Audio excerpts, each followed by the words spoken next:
Nope, not at all. It was a good night. See you guys. Might end the show. Thank you for tuning in to Wrestling on the Rocks.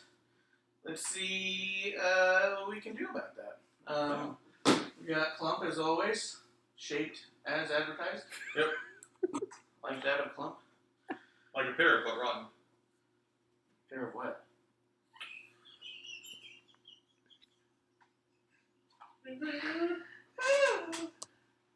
Oh my god. So they just keep on coming, you know, the hits. Yeah. The hits keep coming. Emotional, that's, yeah. Here we go. I was not saying that we were live. So, let's see what we can do. A lot of cool things. Exciting stuff going on in the world of wrestling. Did you want to get kicked off with, I mean, we went through AEW All Out. You know, let's get started with this. I mean, this is empty. Okay, go next. I'm going to need some voice. Can you move the white sign back a little bit towards you? Voice, baby. Dum dum dum dum dum dum. Ice shiny. Dum dum dum dum dum dum. So this weekend was a lot of stuff going on. So there was Japan had a tournament. Yeah. Yeah. What was it called? I think there was a tournament. I forgot the name of it. Me too. I was trying to remember. I thought I'd get it. It was the one that Keith was talking about, I believe, in a prior show. Wow, we're in for it tonight. That's a lot of whiskey.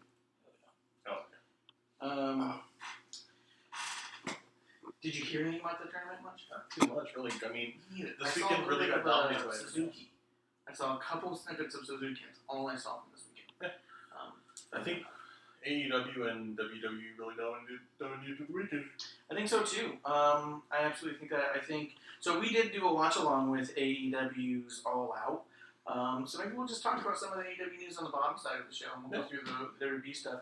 If you want to see our watch along, I think we started around 7 minutes into the show because we had a hard time figuring out how to get it, even though we had paid for it.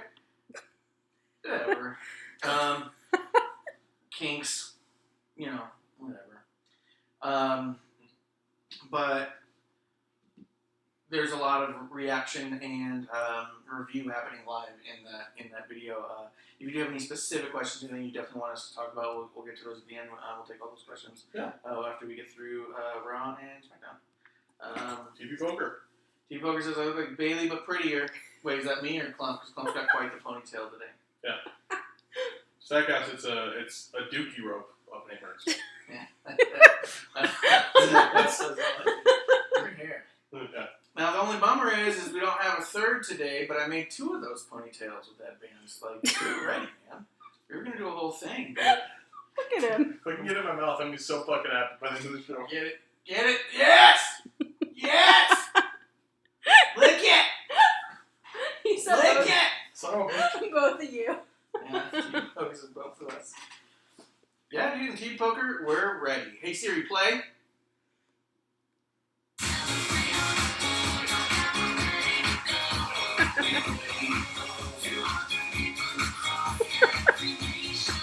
Got it. Hey, Siri, stop. Got it. Fuck yeah. Yeah. That's not it. So we are going to get into, we're going to go through Raw, we're going to go through SmackDown, and at the end we can talk about some AEW. Yeah. I think it's a good call because I think what I want to talk about toward the end is just like an impression of it overall. Yeah, I think we can talk about an impression overall and a little bit of the news that came out of it as well. Yeah, a lot of cussing and alcohol's going to make it funner. Yeah. Yeah. Well, maybe we watch it together, so I don't think I can offend you this time. No, you're good. I'm also, if I was drinking, I'd be cussing. Yeah, yeah. Mother! Yeah. Like, if it wasn't for Twitch censoring me, I'd say some pretty harsh stuff. It's gonna censor Crybaby a lot tonight. Let's see. Yeah, so let's go through Raw, and hey, if you guys watched AEW, as soon as we're done with SmackDown, let us know what you thought, or, you know, we can take pauses here and there. So Raw opened up with Seth and Braun doing the contract signing. Yeah. Okay. Yeah, thank God AJ showed up, man. God, it was so fucking weird. I don't get the... Braun was stumbling over his words. The crowd was booing the mention of Rude and Dolph Ziggler. Thought that was interesting. But then AJ comes out and totally buries the whole fucking storyline, and I thought that was amazing. I think what annoys me with this is like, Braun is a good in the middle person where he just gets over as a face because he just does what he wants. Yeah. By making him a face where it's like, we'll do this, but it's kind of like the Miz a bit where I don't see this with you. Yeah, You're a monster. You should be saying monosyllabic words or just let you be you. And I don't think this is you. Just like I don't think you with the giant gravelly voice is you. Yeah, I don't know. Braun seemed a little stumbly. Let's see. I do think that AJ came out and was credible. He says that people are getting title shots for literally just looking at titles, and tells the guys not to look at his belt. Don't look at my title. Don't look at my title. Correction. They're not getting title shots for looking at belts. They're getting title shots for looking at belts, and the title holder saying, "Hey, you looked at my belt. I want a title shot from you." It's not challenging, like you said. It's I want you to come get my belt. It's not anyone saying they want it, really. With the exception of Braun, which is like the first person who's like, "Oh, well, yeah, but that's what he's saying. Is Braun literally the whole storyline is Braun was like staring at the belt, and he's like, "Dude, I know you want the belt, but come on." And it was just fucking stupid. So I like that AJ said it was fucking stupid. Politically incorrect as it may be, I think it'd be hilarious if Braun came out. Yeah. No, it's just you. He then goes on, I love AJ Styles telling Michael Cole to shut up. I'll knock your teeth down your throat. Which was cool. And then AJ rips up the contract and it breaks to a big old brawl. It was pretty cool the moment, so he rips it and then goes to the side, and Braun with one hand grabs the table and throws it, and it hits him perfectly. Just this big. So I thought that was done really fucking well. So it broke down into a brawl, which ended up a tag match. Braun and Seth versus OC. I didn't want to see that match. The second it was all like, oh, it's breaking down. I was like, great, a fucking tag match that I don't want. Yeah, and it's not for the lack of them doing good work. Everyone did good work here. It's just this doesn't seem to be. This should be an opening match on Raw. Yeah, and I don't know where the hell you go with it with OC, right? I mean, I don't know. Let's see. So the tag match does end up with Seth getting the win, and then Rude and Ziggler come out to help the OC beat down Braun and Seth. Which the OC shit on Rude and Seth or Dolph. So why did they come out and made these like five guys looking like they're cool with each other after they were like just shitting on them? It made no sense to me. They called them a made-up team. He made fun of Robert Roode. Heels don't like when they get made fun of. Yeah, it's an ego thing. Yeah, but I think it's the idea of like Braun's so tough. How are you gonna beat him without help? So yeah. Also, and it didn't look good there in the match because Luke Gallows is about as tall as Braun. He's taller. Yeah, he's not. He doesn't have the powerlifting that Braun has, the frame that Braun has, but he's a big, yeah. So big dude for sure. Yeah, when he came out, it was kind of like, Yeah.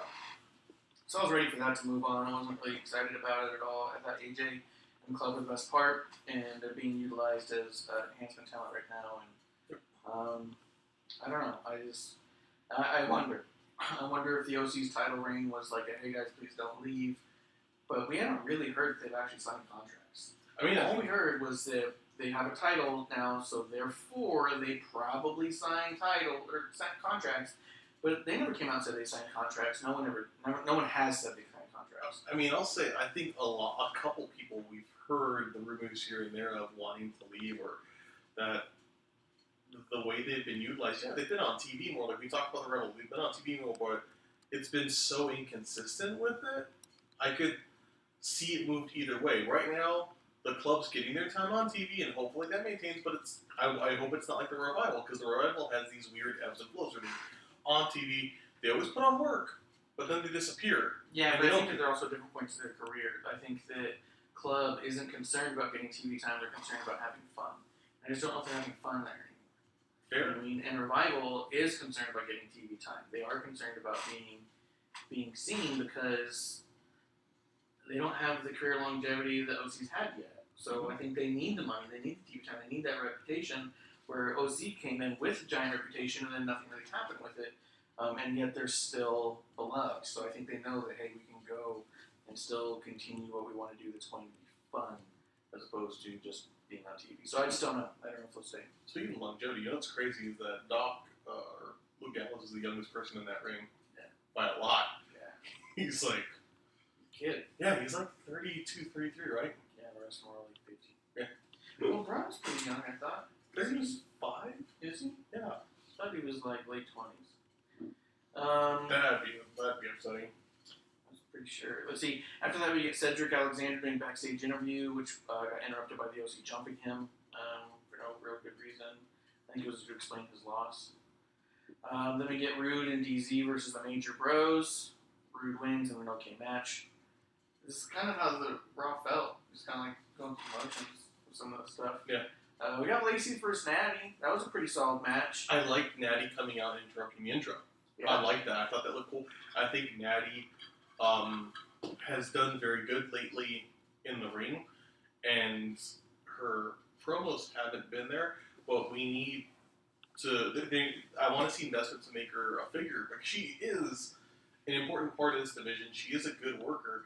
I don't want to see her push back, so I like this. I don't know whose idea it was to have her run out and pick this fight right away, but I thought it was fucking awesome. It was really good. And it was a good match. It was a really good match other than the ending. Yeah. I just don't like that woman's right. Yeah, I don't like the woman's right.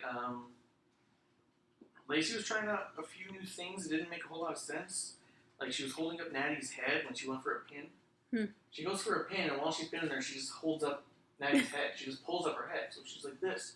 So her shoulders didn't come off the mat, but what the fuck were you doing? It was really weird looking. Were you trying to pick her up and then decided against it? Like, it just didn't make any fucking sense. She wasn't very sure-footed when she went for the moonsault. Really concerned she's gonna fucking break her jaw, but if they're gonna keep making her do it, I guess just keep fucking doing it. Lacey does get the win. Natty looked great, and Corey commentating pulls away from the match and the story of the women. He does a really good job of really pulling away from the match and really making you not think about these characters as humans. I was watching with wife. Wife was usually she'll kind of watch spots, but she was like really watching. It's kind of cool, and I think it was the first time she was noticing commentary. She's like, "Who's the guy that sounds kind of similar? That's Corey." Yeah, and she's like, "Renee sounds really good." The lady, I'm like, "Yeah, she sounds great." Yeah. That guy sounds like shit. He keeps fighting with him. Like, yeah, that's what he does. He picks a fight with everyone else, and it doesn't do anything. Yeah, and he's not pushing their stories. He's pushing his own. That's the weirdest bit, because he did the interview where he talked about how the difference between commentating on Raw and like NXT is that you're not commentating a wrestling match because, quote, we don't make radio. You're pushing the stories. But he doesn't push their stories. He pushes his own. And even when he's commentated on NXT, because he used to be the NXT commentator too, he still did that. This isn't... I want to call bullshit on it because I'm thinking back to, was he drastically different when he was on NXT? No. I don't feel like no. I think it's different because Mauro Ranallo makes it so different. I think so too. But I do think that he's constantly in business for himself on that. And he is always trying to push the storyline, but it's his own storyline, which is fucking irrelevant, man. It doesn't matter. If you disappeared tomorrow, no one would be all like, oh, we're never going to find out how Corey Graves' story ended. There's no fucking story there, dude. Yeah. Like, you're just a fucking slimy character, and that's what you're trying to push across and be a shitty dude. Like, sometimes you just gotta have to turn the volume down if you want to get through what's otherwise a good show. Mm-hmm. And that's shitty. He's like a sentient Ed Hardy shirt. Yeah. So we get Becky Lynch coming out. She cuts a really great promo on Sasha, on how Sasha was treated better than her. Just their whole career thing, fucking great. Sasha comes out, and they went back and forth, and I thought they both did a really good job on this one. Yeah. Great job of feeding into the rumors that Sasha only came back if Vince would give her a huge pay bump. Because fucking, dude, this episode was shitting on the dirt sheets so much. It was so fucking funny. In this bit, like, even Sasha was on Instagram this week doing stuff like, oh, thanks Uncle Vince for the private jet, and all these different things like, oh, I came back for the money, and oh, I do this because I get paid, like, this is my job. And really feeding into the storyline that, you know, she was holding out for a bigger paycheck, and Vince was throwing money at her, begging her to come back. Like, I was reading those narratives, and I was like, I don't know. And so I really like that they're incorporating that into it now. I think the only takeaway I would have, maybe that could have some credence to it, or like some actual truth to it, is that when in coming back, maybe there's a frustration about storytelling, and I think they've let, or my hope is that they've let someone's more. It's different with Sasha. It's more creative, and I like the acknowledgement of these outside rumors. I think it's fucking good. I think it's clever, and I think it's something they need to do. I think.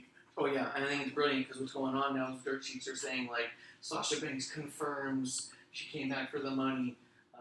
All those things are saying she confirmed that she threw a fit at WrestleMania. She confirmed that she left because she didn't want to come back. Like all of the fucking promo was their confirmation. I was like, are you sure that they didn't just work you over in your own fucking narrative? Like that feels a little bit more truthful to me. And even if it were true, it's a great way to bring it back. It makes a very developed character. Yeah, that means that while she's been off air, you guys have been pushing her story. Thanks, guys. Yeah. So, after that, Street Profits are idiots. That was weird as fuck. At least they weren't yelling. They commercial. Yeah, it was just it was funny to me, the reaction, but I mean I was cool with it because it's just quick. But I think if this were one of their first things, fine. But I'm so done with it overall as a thing. It reminded me of Saturday morning cartoons. We'll be right back when they would do those little cut to commercial bits. That's what it reminded me of, and I was like, wow, pointless, stupid, childish. Not a fan. I hope she. Yeah, I hope she did too. I hope all of them are making tons of money. I hope that right now. One thing I would say, and it's something I don't think we need to have released, but I would like to see, or my hope would be that the women's division right now is paid on par at the same level as men's. Oh yeah, Because that they are what I'm watching right now. They're the best part of it. I think everyone there should be at that level, and I think you could spend more time investing in them. Even people who are B+ players that we don't think about. Yeah, fantastic. Absolutely, and I think that the wrestling world right now is definitely not talking about a lot of what happened on Raw when it comes to the men. They're definitely talking about what the women did on Raw. Let's see, after that we got Baron versus Cedric and King of the Ring, which I thought was a fucking great match. Mm-hmm. Baron looked fantastic. Oh, it was great. I loved his use of submissions. Yeah. Which you don't typically see. I loved his... I mean, I never disliked Baron in between the ropes. When he gets to have a match, Baron looks good. Yeah, It's that a lot of times I think he's such a good fucking heel, it overshadows it. It's kind of like, we'll talk about later, Elias. Yeah. When they're in a real match, fuck! I know exactly why you're here, you're great. Yeah. And this was so good, and Cedric and him work together wonderfully. Yeah. Corbin ends up getting the win and advances in the King of the Ring tournament. And then didn't he do a promo on the... Yeah, it was a good promo. Yeah, he's solid, man. Like, I've got no complaints about him over the past year. Mm-hmm. After that, we get a replay of all the Roman shit that no one cared. They could have been left on SmackDown. And then... He left in the WWE.com segment, honestly. Could have been. Or a Twitter video. Then we get Austin making a tweet. They announced 2 of his tweets on this show. Like, this just happened, and Steve Austin tweeted. I was like, what? So Austin tweeted that Michael Cole is a great commentator but not a great moderator, and now he says he's going to moderate the contract signing, and I just hope this basically doesn't show up and be Stone Cold begging everyone to like Seth, which Ron alluded to, which was fun. Real quick, Stackhouse said he hasn't watched the shows this week, so he's just getting everything from us. Oh, Just so you if there's Man, we anything that should you... lie. Well, yeah. And Macho Man came back, dude, he's crazy. If there's anything that we're glossing over that you'd like us to detail more, just let me know, dude. Some of it I felt like was just kind of, didn't really matter. A lot of it kind of felt like going through the motions. I felt like on this Raw in particular, God, I don't even think I have the last segment written here. I should. Oh, I know why, too. Yeah, I was just a gasp. Let's see. So Austin's going to moderate, and even Baron's at one point like, hey, I hope... Oh, it's about... It comes up later, so we'll talk about it later. But then we get Bayley doing a backstage interview, which I thought was absolutely solid. Can I jump in one thing about Austin? I'm really tired of seeing Austin in the way that they're putting him back in because of how he's blowing up Seth, which didn't work. I get that he has a show on USA. I'm happy to see Austin more. I would rather see Austin appear in a more Austin-like way with the Mystique, because I don't think of Stone Cold Steve Austin as being part of Twitter. I think of Stone Cold Steve Austin as ATV coming out on the show, but I wonder why they announced it prior. You know, I get partly it's going to get people to watch it, and I'll be enjoying seeing them. But Yeah, he's got a TV show. As soon as Miz got Miz TV or got Miz and Mrs., he was on every show. fucking week, you know, every week. They're trying to get their shit out there. he wasn't on those weekends because the fucking show's off. And that's why Austin was talked about twice, tweeting. Because that's the show they need to promote right now. Let's see. Bailey does a backstage interview, which I thought was absolutely solid. I believe this is the interview where she says that she's not going to be overshadowed. And Charlie's all like, what's going on with Sasha? And she's like, we shouldn't really be talking about all that. I thought Bailey did awesome in that one. We don't need to talk about what's going on with Sasha because she's my best friend and that's private. Yeah. And then they're like, what do you think about being overshadowed by Becky? And she's like, by the end of the night, you'll see I'm not going to be overshadowed by Becky. Good illusion.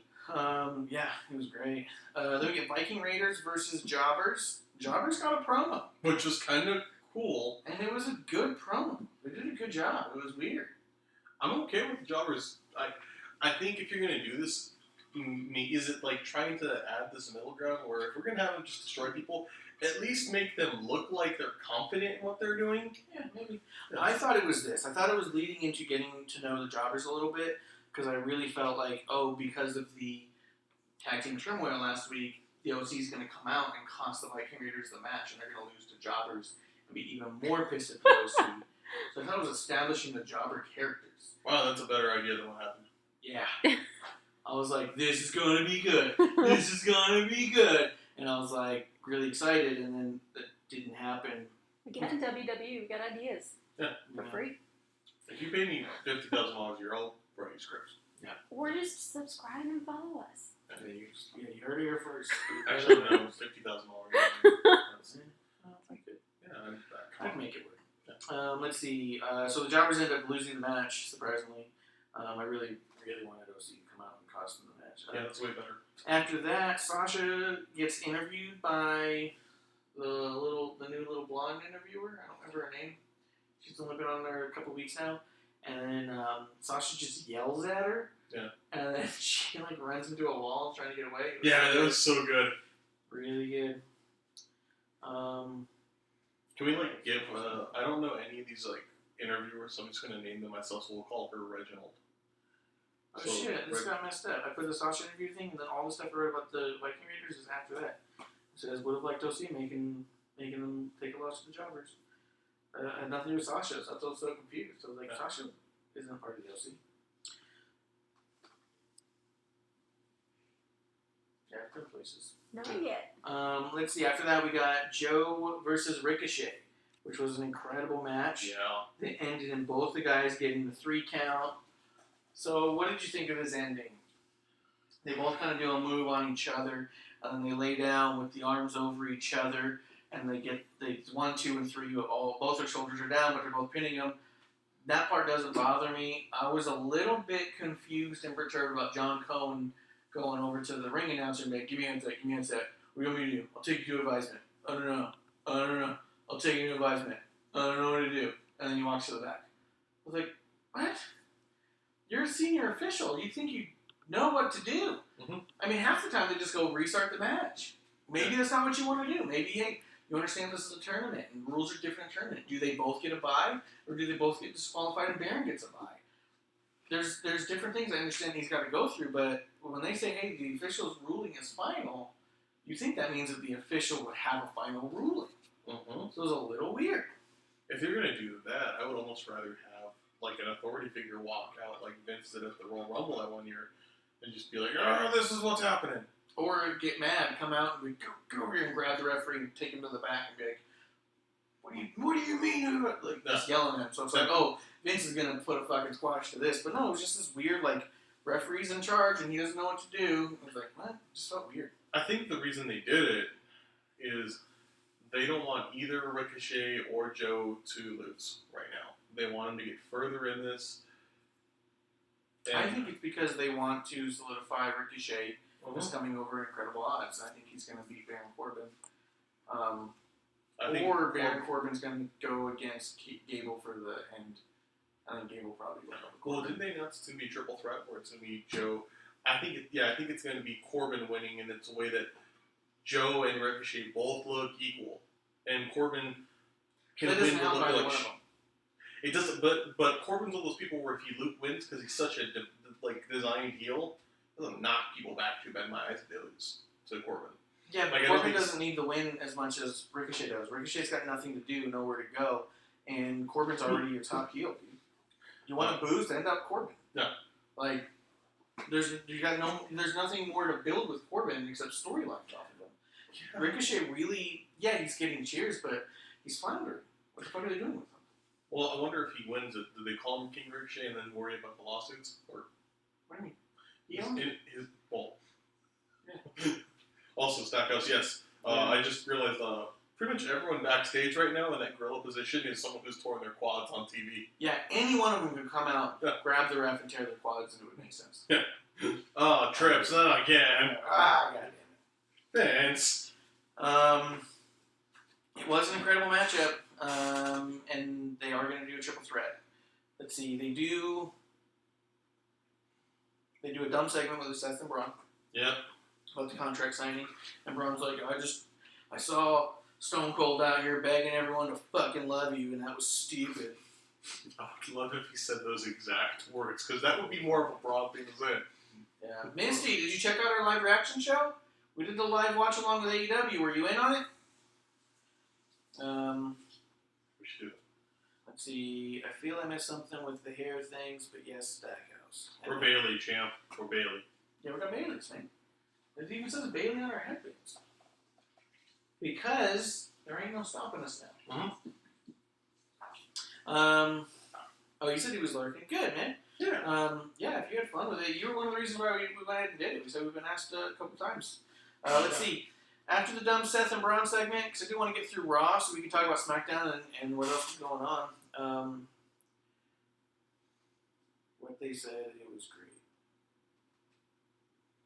What? I feel I missed something here. What was great? We're great. Hell yeah. Actually, no. Let's see. Oh, yeah. Oh, is he saying Seth and Braun are great? Oh, yeah. Let's see, after the dumb segment with Seth and Braun, there is a Firefly Funhouse episode where Bray challenges Braun.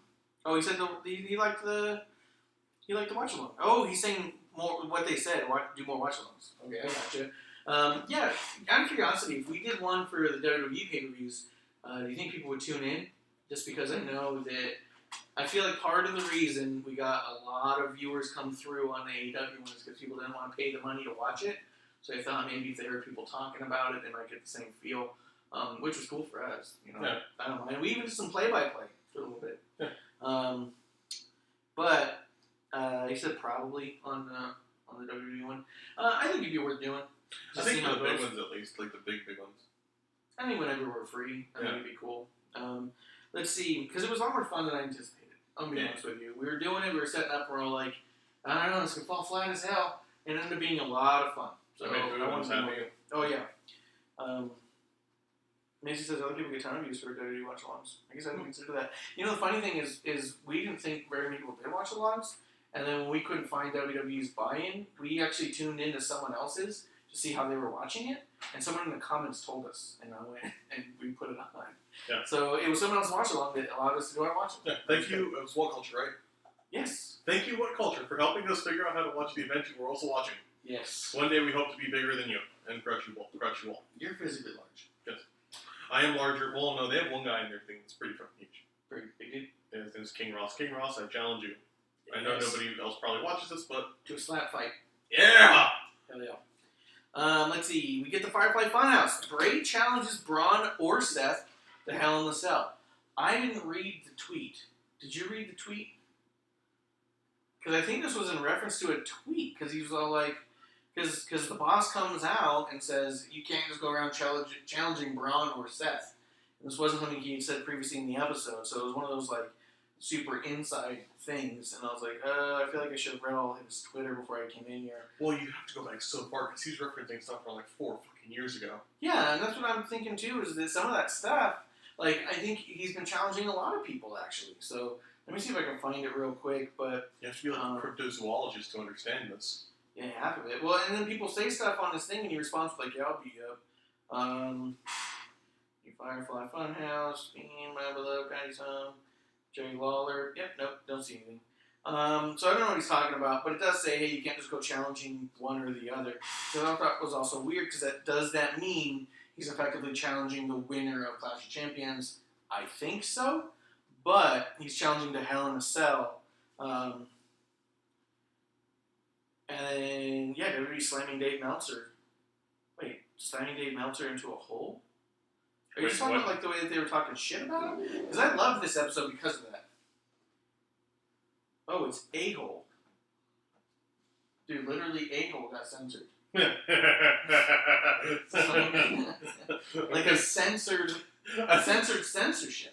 The dude who coded like my Twitches, like he's censoring, is like he grew up in a compound in fucking Utah, just like I don't want to even call him an a-hole. If I say coffee, I'm sure it's blocked out too.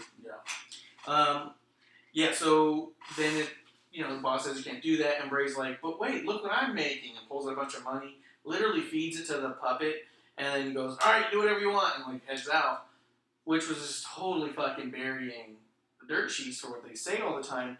The funny thing is Dave's response to this was he thought of this as confirmation. He said, oh, Bray feeding money to the Vince puppet, obviously there's something to that. Vince will let anybody do what they want if they're making money. Like, that's the joke, you idiot. Like, what the fuck? I mean, look at Rusev. He was raking in cash for that Rusev Day shirt. That was the number one shirt for a while there. And they still bury the fuck out of it. They'll bury whoever they want. Also, bye, Peach. That's it. Thanks for coming in.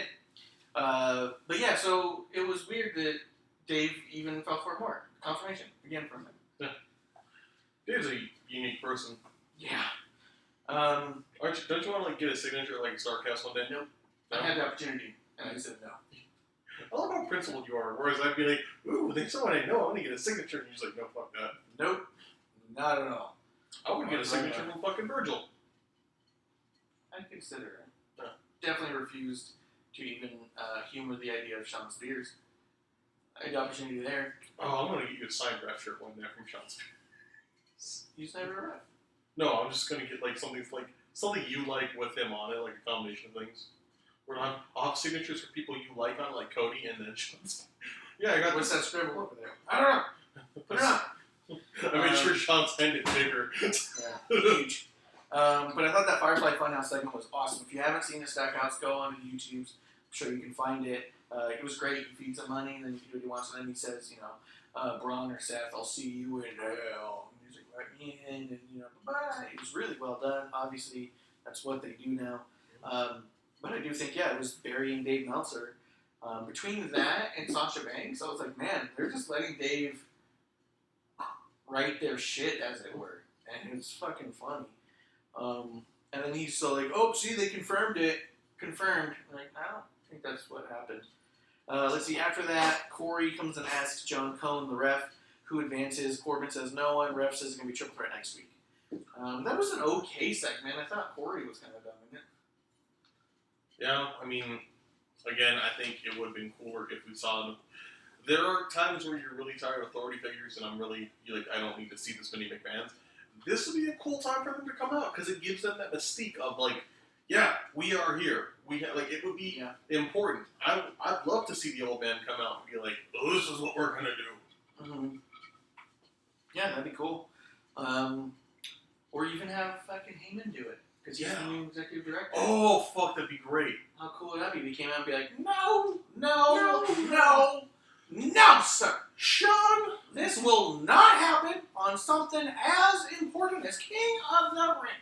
This is my first major event here, and we are not going to have something as simple as this happen. So I didn't single-handedly bring back King of the Ring to see it fall apart in shambles. I mean, have him do a whole fucking thing. Yeah. We're not going to have a rematch. We're going to have a triple threat match. Yeah. And then, so apart from that, it was okay. I thought it was a weird segment because it was, again, the ref being in charge of everything. I didn't feel like you said. Something like Heyman would have been good. Yeah. After that, we get Rey Mysterio doing a backstage interview about staying. Cool. That's kind of how I remember feeling about it. Okay. I thought we covered this I thought we already went over that last week. I'm done. So I was like, I didn't put much more on the notes on that because I thought, oh, we did it. Yeah, I feel like they're trying to add drama to this to make it like seem more and more important, but it's already kind of killed itself. Yeah, and it's already important enough, man. Let it just kind of ride out. Mm-hmm. I mean, having him go to the ring would be more important. I think it'd be a good thing for Dominic to come out with him occasionally. Yeah. And be there and have him have a winning streak. Except don't do that shit where he carried him on his shoulders. That's got to stop. That was fucking. No, that can't happen again. That cannot happen again. What if Red had Dominic on his shoulders?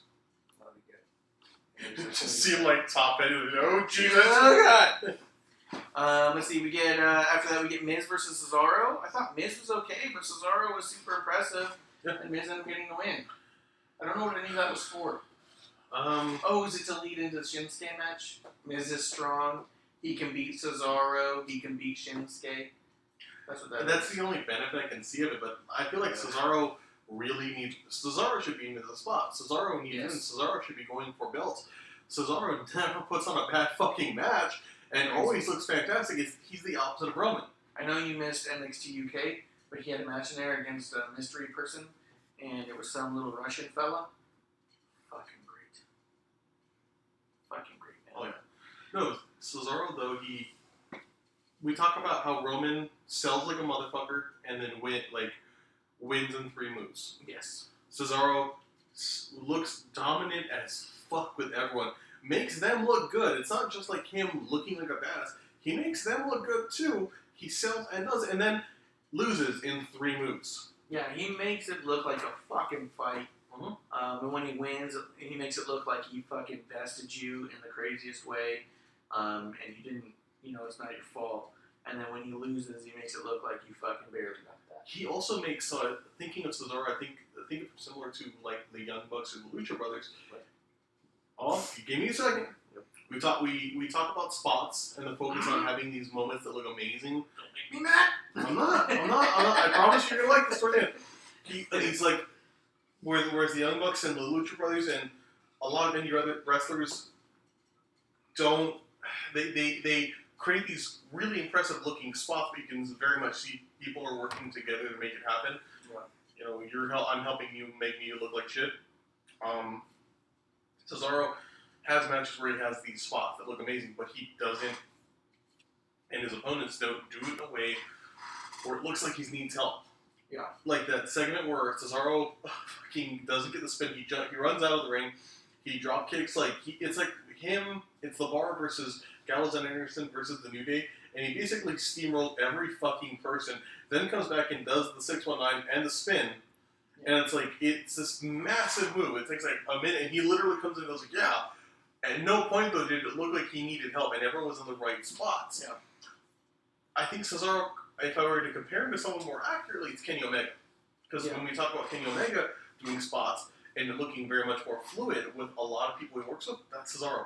There are these moments where you're like, holy shit, but it never looks out of place. It never is like, oh, I gotta roll over here for some fucking reason, or I'm going to time this out so it looks really cool, like synchronized swimming but fighting. Yeah, he's in the right spot. He gets there naturally for sure. After that, we end up with the... actually, I would really like to see him in the Intercontinental Championship picture. Yeah. Came out good, right? I redid the Fiend emoji, guys. Check it out. I put it in the chat. Came out pretty good. The one above that, I'm like, is that Robert Shapiro, Franklin Delano Roosevelt, or Martin Scorsese? I don't feel comfortable with that. Let's see. After that, we get the how do they call it? The Championship. Dude, they have a fucking name for it. It wasn't the Championship Showdown. It was Showcase. Yes. Champions Showcase, where it was Bayley and Becky versus Chaotic Bliss. Why do I keep pushing it until they take it? Yeah. Stackhouse was responding to, real quick. He doesn't need help from them. He's like the strongest dude. That's true. If they're gonna fucking sandbag him, he's like, I'll just fucking lift you then. He's proven it over and over again. He is maybe the scariest fucking person they have on the roster. Yeah, for sure. If someone was all like, no fucking way to give him a sandbag, you'd be like, alright, whatever, do what you're gonna do. he's such a sweet dude, but I could imagine him being very much like the old story of the AP and Public Enemy, where they don't want to go through some tables, we're going to put them through tables. You don't work? I'll get you there. Yeah. You don't have to go, but I'm going to get you there. Yeah. So it is Bayley Becky versus Chaotic Bliss, Nikki, and Alexa. And I thought this match was absolutely great. And I'm going to say this leading into the match. Before the match even started, as soon as they announced it, I sent the picture of the showcase thing they have on Instagram to my brother, and I was like so fucking stoked. And he's like, this is going to be fucking hot trash. I was like, what the fuck? And he goes, if Becky and Bayley don't go over clean, I'm going to be fucking pissed. And I was like, whoa, why is anyone going to go over clean? And I was like, first off, I don't need a winner. I don't. And I said this hours before. I was like, my expectation, Sasha's going to come out, interrupt. There's going to be tension between Sasha and Bayley. What's going to happen? What's going to happen? Cut to black. Whatever. I said that hours before. Show comes on. They're having a great match. Sasha's music comes out. And they're like, here we go. Party started. This is going to be good. And then they come back from commercial and Sasha's just hanging there. I was like, oh, okay. I'm going to slow play it. Just going to hang out here. What's going on? Yeah, just hanging. And really then explore the space. Yeah. And then it all goes down. Sasha runs in there, knocks over Becky, hits Becky with a chair. Bayley comes in, grabs the chair like, hey, bitch, you can't just be smacking bitches with chairs and shit, yo. That's how she talks, I imagine. And then I like the... Doubtful. Sounds like me ordering at Starbucks. Yes. Bitch, and then Sasha, you can clearly read her lips where she's all like, are you kidding me? And then Bayley's like looking at her and looking at the chair like, she holds it up. And then she just kind of like slowly looks over towards Sasha and starts smiling. And I was like, oh shit. And then right when I said it, she's like, wham! Wham! And I was losing my mind. I was just like, dead air. Producer, I just said out loud, I wish I could have been filming your reaction because it was so great. It was legit. I got a real reaction out of that because I went, oh shit. And she and I was like, yeah, you were just stunned. You just was silent. Like so pure. Yeah. A real reaction. And then so she's just smashing with a fucking chair going over, and I was like, holy shit. Crowd's going berserk. Crowd was fucking cheering, chanting, Bayley. And I was all like, fuck. I doubt you could hear the crowd over yourself going ham on it, which... Oh, I wasn't saying anything. I was dead silent. Oh, cool. Yeah, he really was. He was just staring. Yeah. But they were screaming and chanting yes, and I was like, holy shit, here we go. And I was super stoked. I loved the whole segment, top to bottom. Heck yeah. What'd you think? I thought it was Hey good. Siri, play. Tell me what you think.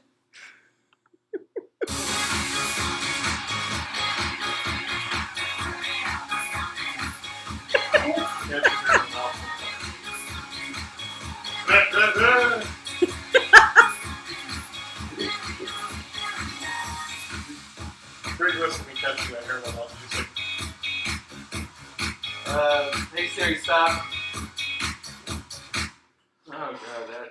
Yeah. There's nothing good for me. Yeah, no, something. I think it was good. I've always said I think Bayley is a better performer with more depth, and I think this adds to that. I think even her as a heel would be fucking awesome. I don't think she needs to be a heel. I think it's a very justified thing. Yeah, I'm the champ here, and at no point have I felt like I'm the champ. I feel like I'm second fiddle. Yeah, I think it's an easy storyline to go with. Hey, you may be top of the mountain, but the only reason you're top is because you keep holding everyone else down. Like, I think it's an easy storyline to take, and someone that could be exciting to watch. I was asked what I thought about Sasha or Bayley turning heel, and I thought, 6 months ago I would have thought, I don't know if she could do it. But the last several months of her with the championship and the promo she's been cutting, I felt like, yeah, she could probably do whatever she wants. Stackhouse is asking if you think it's going to end like Becky and just make her a bigger face. I thought so, but now I don't know. Because lead into SmackDown... It had a mixed reaction, but I think... Really mixed reaction. We will say this real quick. SmackDown opened up with a Bayley video highlighting everything that's been happening. And then Bayley comes out with the same entrance, and that was a big thing. She's going to come out with ponytail with the music. She's going to do the Bayley buddies. What's she going to do? She comes out, and she was getting really mixed reactions, so much to where she was all like, yeah, I don't know either. Like, it was... I think the reason it's so mixed is what led to Becky going way over was it was not just that match. It was so many layers to it. So many just adding on. Oh, cool. We're going to have Charlotte in this position. Cool. Yeah. You're going to heel turn. When this is like the crowd buildup was just so much there. It was... And I think the crowd is getting mixed reactions because I think they had mixed emotions. Mm-hmm. Yes, it's Bayley heel. Bayley's doing something big. We like Bayley. We want to see that. But wait, this is Becky, and she's kind of our darling. So I don't know if I'm cool with you doing this to Becky, but I'm excited for you as a fan, but I kind of hate you for what you're doing. Like, I feel like that's the emotional response the crowd is giving because that's how they feel. Like, I think they're truly torn. Yes, Bayley's doing something big. We like Bayley. That's incredible. No, we don't want you beating the shit out of Becky with a belt or a fucking. I wonder if it's that so much of maybe the other part of being mixed is the alignment with Sasha, because Sasha is so much of a heel. Yeah, people are cheering her too. I will say this: I think that the potential of Bayley being a heel could definitely make her a bigger face when she goes up against someone like a Charlotte. Mm-hmm. Going up against someone like a Becky, I think, is tearing the audience up. And so in that, there's cheers and jeers, chants and everything. Bayley, Becky, boos. Hey, we want some Bayley. All that shit's happening. And Bayley does really well delivering her lines, but I felt like her promo was kind of confusing.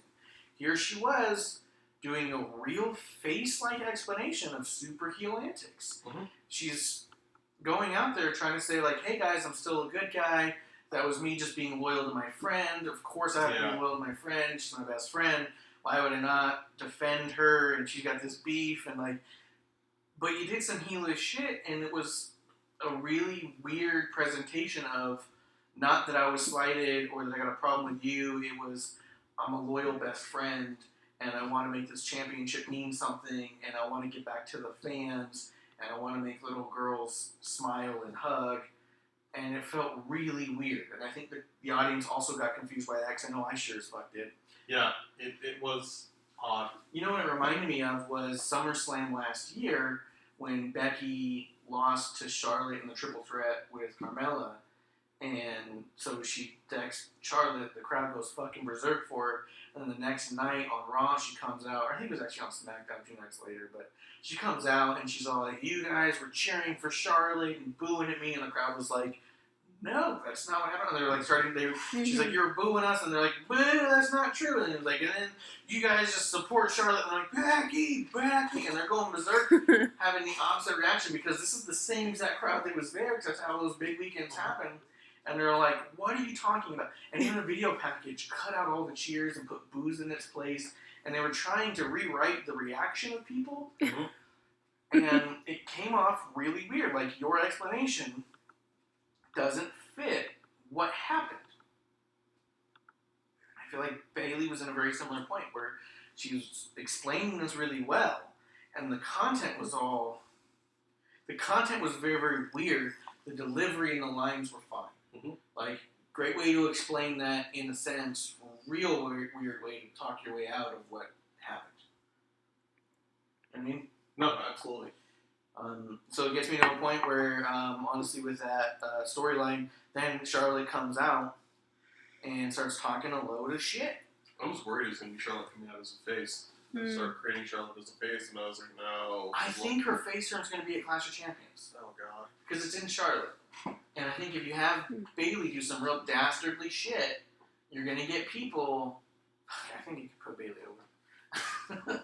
But I think that Charlotte's going to get cheers in Charlotte.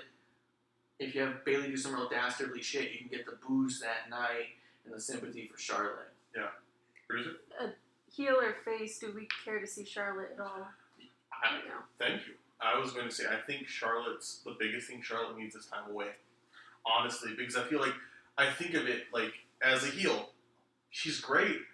I've seen so much of her in the past 3 years, I'm kind of done. I don't want her off the card. I don't want her to not be relevant. She is fantastic, but I'm really tired of it. As a face, she's not there Yeah, we're getting It her doesn't in have- these little sporadic bursts, so it's not like she's been away for 4 months. It was she comes in for a week or two, comes in for a pay-per-view, comes back for a week, comes in for a pay-per-view. Like, she's being slightly scattered in, so you never quite feel like she is away, but she's still getting plenty of time away to rest her body, and I just wonder if it's just like keep her on TV to keep her relevant then. Well, like, so whenever her father was the best heel ever. Whenever he was a face usually through circumstances or events outside of the ring. You know what I mean? Like, you beat him coming in as the WCW owner and just being against Vince, him and his son with the Undertaker. It's these external factors. Yeah. Triple H turning on him to make Charlotte a face. You can't just have her be nice because this isn't something that's a permanent ledger. It's not like you're this forever, but there is some memory. And if you make her a face just suddenly and she turns, I don't know if there's anything where I could see her as a face and be like, she's a badass. Because I think, one, they're going to make her like a face like how they made Miz a face, which is going to suck. Yeah. But also, like Miz, what makes Miz, another thing that, thinking of Charlotte, that I think of in Miz that makes Miz suck is, I can still remember him being an asshole. And I keep thinking of him being an asshole, and he's a good asshole. Yeah, 100%. Like, you can't go out there and be noble when you've been talking about how you are willing to kick someone in the nuts for the win because you're just that fucking dastardly. And I think that Charlotte's got that going for her, too, that anytime she's come out and tried to be the nice guy, it's kind of like, fuck you. You've been, like, legit holding down this whole fucking division storyline-wise, you know? And I can see people's arguments for saying it's a little more than storyline, but I don't know how I feel about that necessarily. But I do think that Bayley needs someone big right now, though. I do think she needs a big bad, and Becky and Sasha are both on Raw. On SmackDown, you don't have a big bad. Yeah. They need Charlotte. Yeah. I mean, even if you brought in Liv, which I think could be amazing. She's gonna get a face pop though. She's gonna get a face pop, even if she did some heel shit.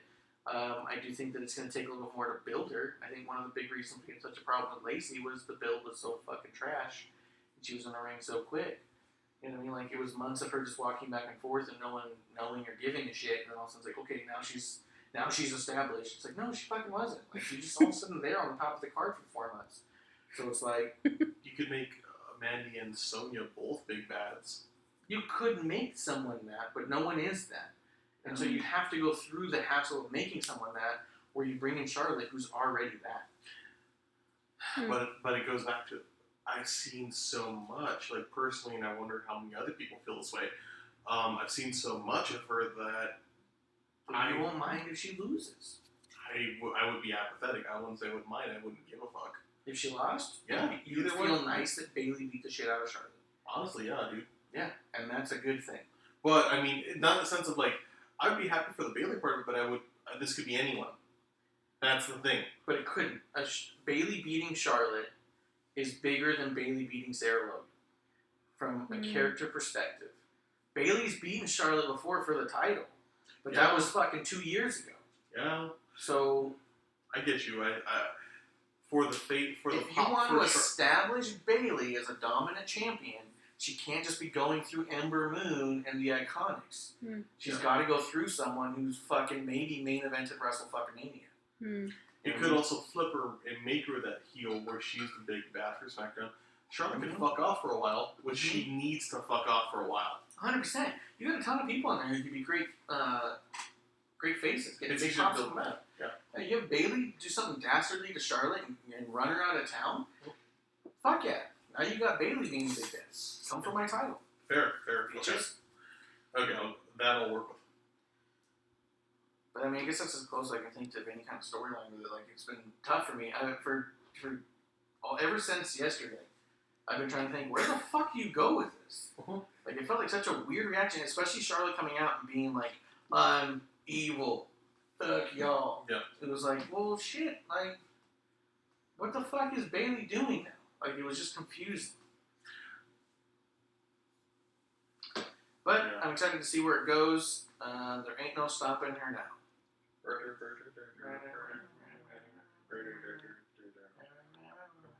Did you Just do that for 2 hours. Yes.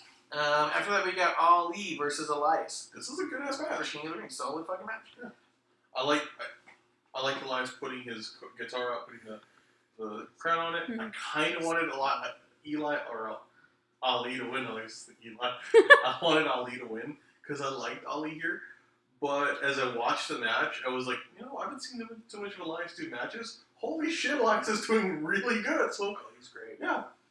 He's great. I originally picked Ali to win because I felt like they were going to go somewhere big with Andrade. But about halfway through the Ali match, I just saw how it was going to play out. And I went, oh shit, Elias is going to win this. Mm-hmm. Which I did say like 2 minutes before the match was over. But I was like, oh shit, Elias is going to win this. I was like, well shit, that means Gable's going to beat Andrade. Like, and it played out that way and actually pretty good. I think everyone involved. But yeah, I'm excited to see Elias move on. I'm curious to see where it's going to go because I think that he's got to lose the next one. Yeah. After that, we get a pretty killer Joe promo. That was cool. I'm here to see what's happening. Yeah. And he also had like battle damage too, which is cool. Like it's like, which I, sometimes you're like, part of me is like, it was weird to see someone like cut, but I was like, this makes sense and it looks good. It looks just like he's a fighter. Yeah. Get him back on TV before that shit heals. You know. Let's see. After that, we do get Aleister Black stuck in a closet, finally saying, "I'm gonna go to the ring. No one's coming to fight me." And it's like, yes, because you're an idiot. Why would you fucking lock yourself in a closet and say, "Come fight me"? You're in a fucking closet. I'm gonna keep walking.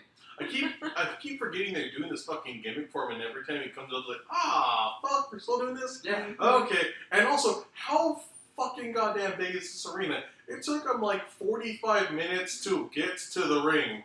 It took segments and a match. Like, shit. Yeah, it was a bit, and it was winded. Yeah. He's been in this closet for so fucking long, he couldn't figure his way around. He ended up outside twice. He walked, Ma's gonna adjust to the light. Ma's. Yeah, fuck.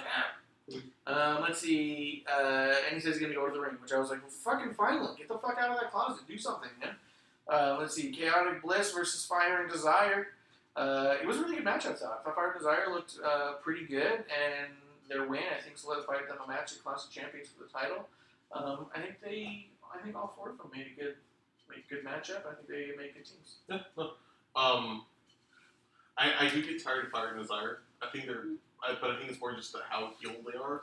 It's their presentation. Yeah. Their presentation needs to change. And Corey ruins it. Corey legit makes, I get really fucking tired of Mandy Rose, and every time I get tired of Mandy Rose, I get tired of her coming out and Corey just going on and on and on. Yeah, the fact that she's like saying something to someone in the ring, and Corey snaps for Byron to shut up so he can try and hear it, and it's like, what the fuck is wrong with you? Like, seriously, it's fucking embarrassing. The producer does wish that they would change the music, because I think that's a huge part of it. They walk in and it's just not great. Yeah, they're walking to the ring and the first thing you hear is Mandy. And then it's this weird sax. Yeah, this weird porn music. Yeah, and you've never used Sonya's music that way, and Sonya's got great music for this, and maybe it doesn't isolate half the team. You know what I mean? Like, by coming up to Mandy's music the way that they do, it was only like 2 weeks ago or so when they finally started blurring Sonya out. Yeah, so like, when you guys do that shit, it fucking means something. And camera-wise, it's still center is Mandy, and Sonya, when she's in matches, does work. Yeah. She's good. She is, and on the mic, she can be good. When she's been on the mic, she's made good stories. The things I've struggled with Sonya have been presentation regarding her as a person. Yes, like, at times it kind of, I worry that this is going to be tokenism, where we're going to, during Pride Month, or during this, or during that, we're going to do this and that, and I've worried because, in part, whenever we do see her, she does feel like the second of this tag team, so when she's made more of the forefront during certain times of the year, or only when they're talking about certain components of her, I'm like, that's kind of fucked up. Yeah, it's a little weird, for sure. Not flattering. Nope. But they do make a good team, and I just think their presentation needs to be a little bit different. I don't like that they've been hinting at what they've been hinting at either. Yeah, it's fucking disgusting. Let's see, after that we get Gable and Joe having a backstage segment where Joe keeps making fun of Gable. So you know Gable's going to win. And then Randy Orton and Revival beat up Kofi in a pretty solid segment, but I didn't find myself captivated by it at all. No. I think it's played out. Like, let's do a little bit different now. It's just been the same thing for 3 weeks now, right? Yeah, I mean it. Like, I didn't physically watch all of this one. I had it on and I was listening, but I started like drawing and stuff, and I was taking notes on my iPad and doing something else. Like, I feel like Randy and Kofi's a good story, but it is getting old rapidly. You talked about they don't have big bads on SmackDown. I think that's for both men and women. Yeah. The big bad right now for the company would be the Fiend, and I do not want the Fiend near Kofi.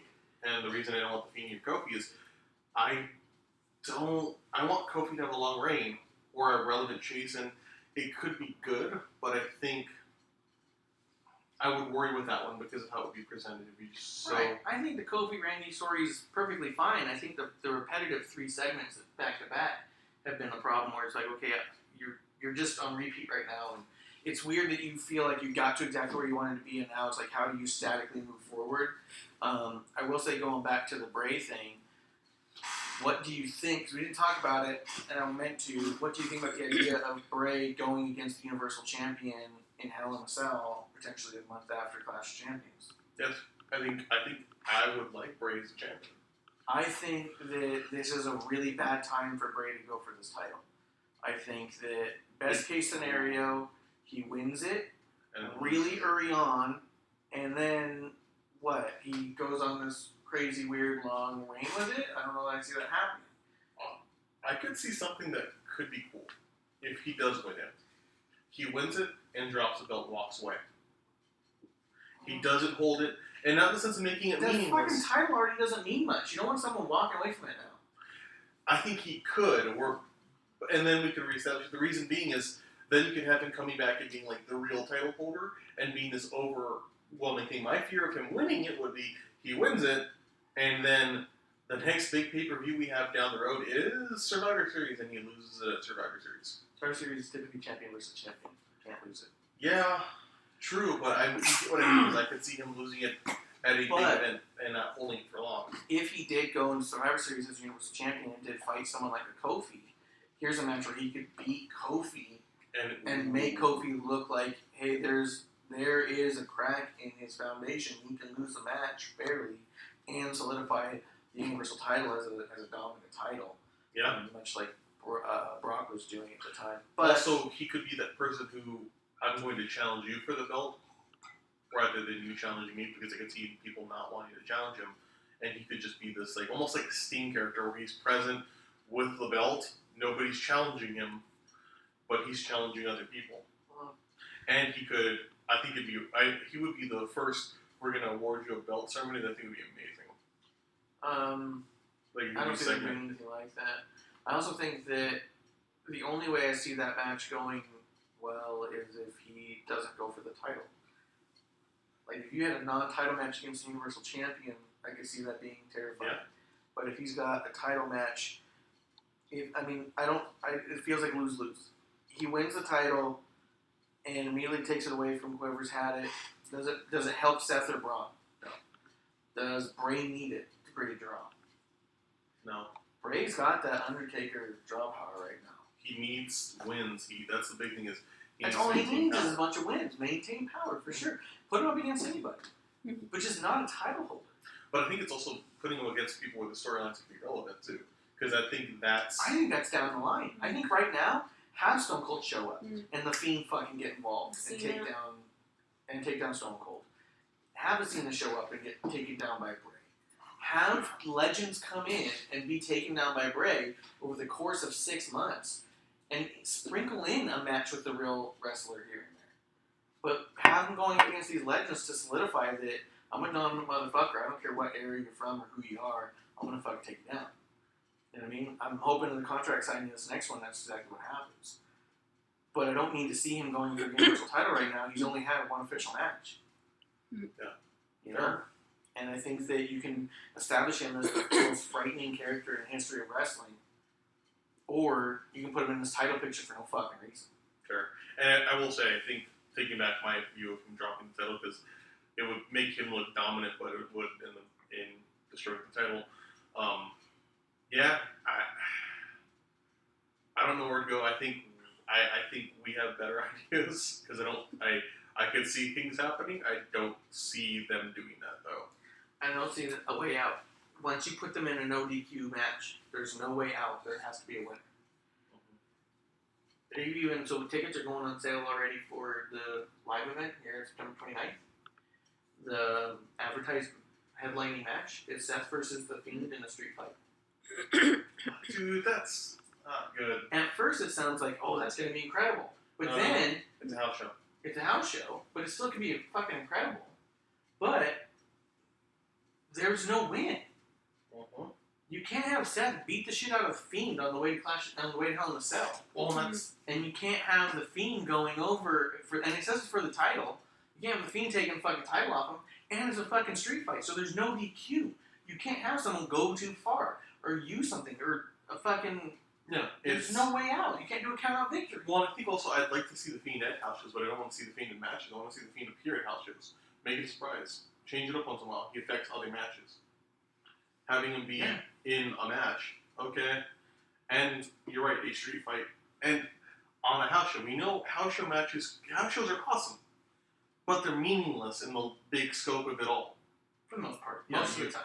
Yes, unless only for the most of the time.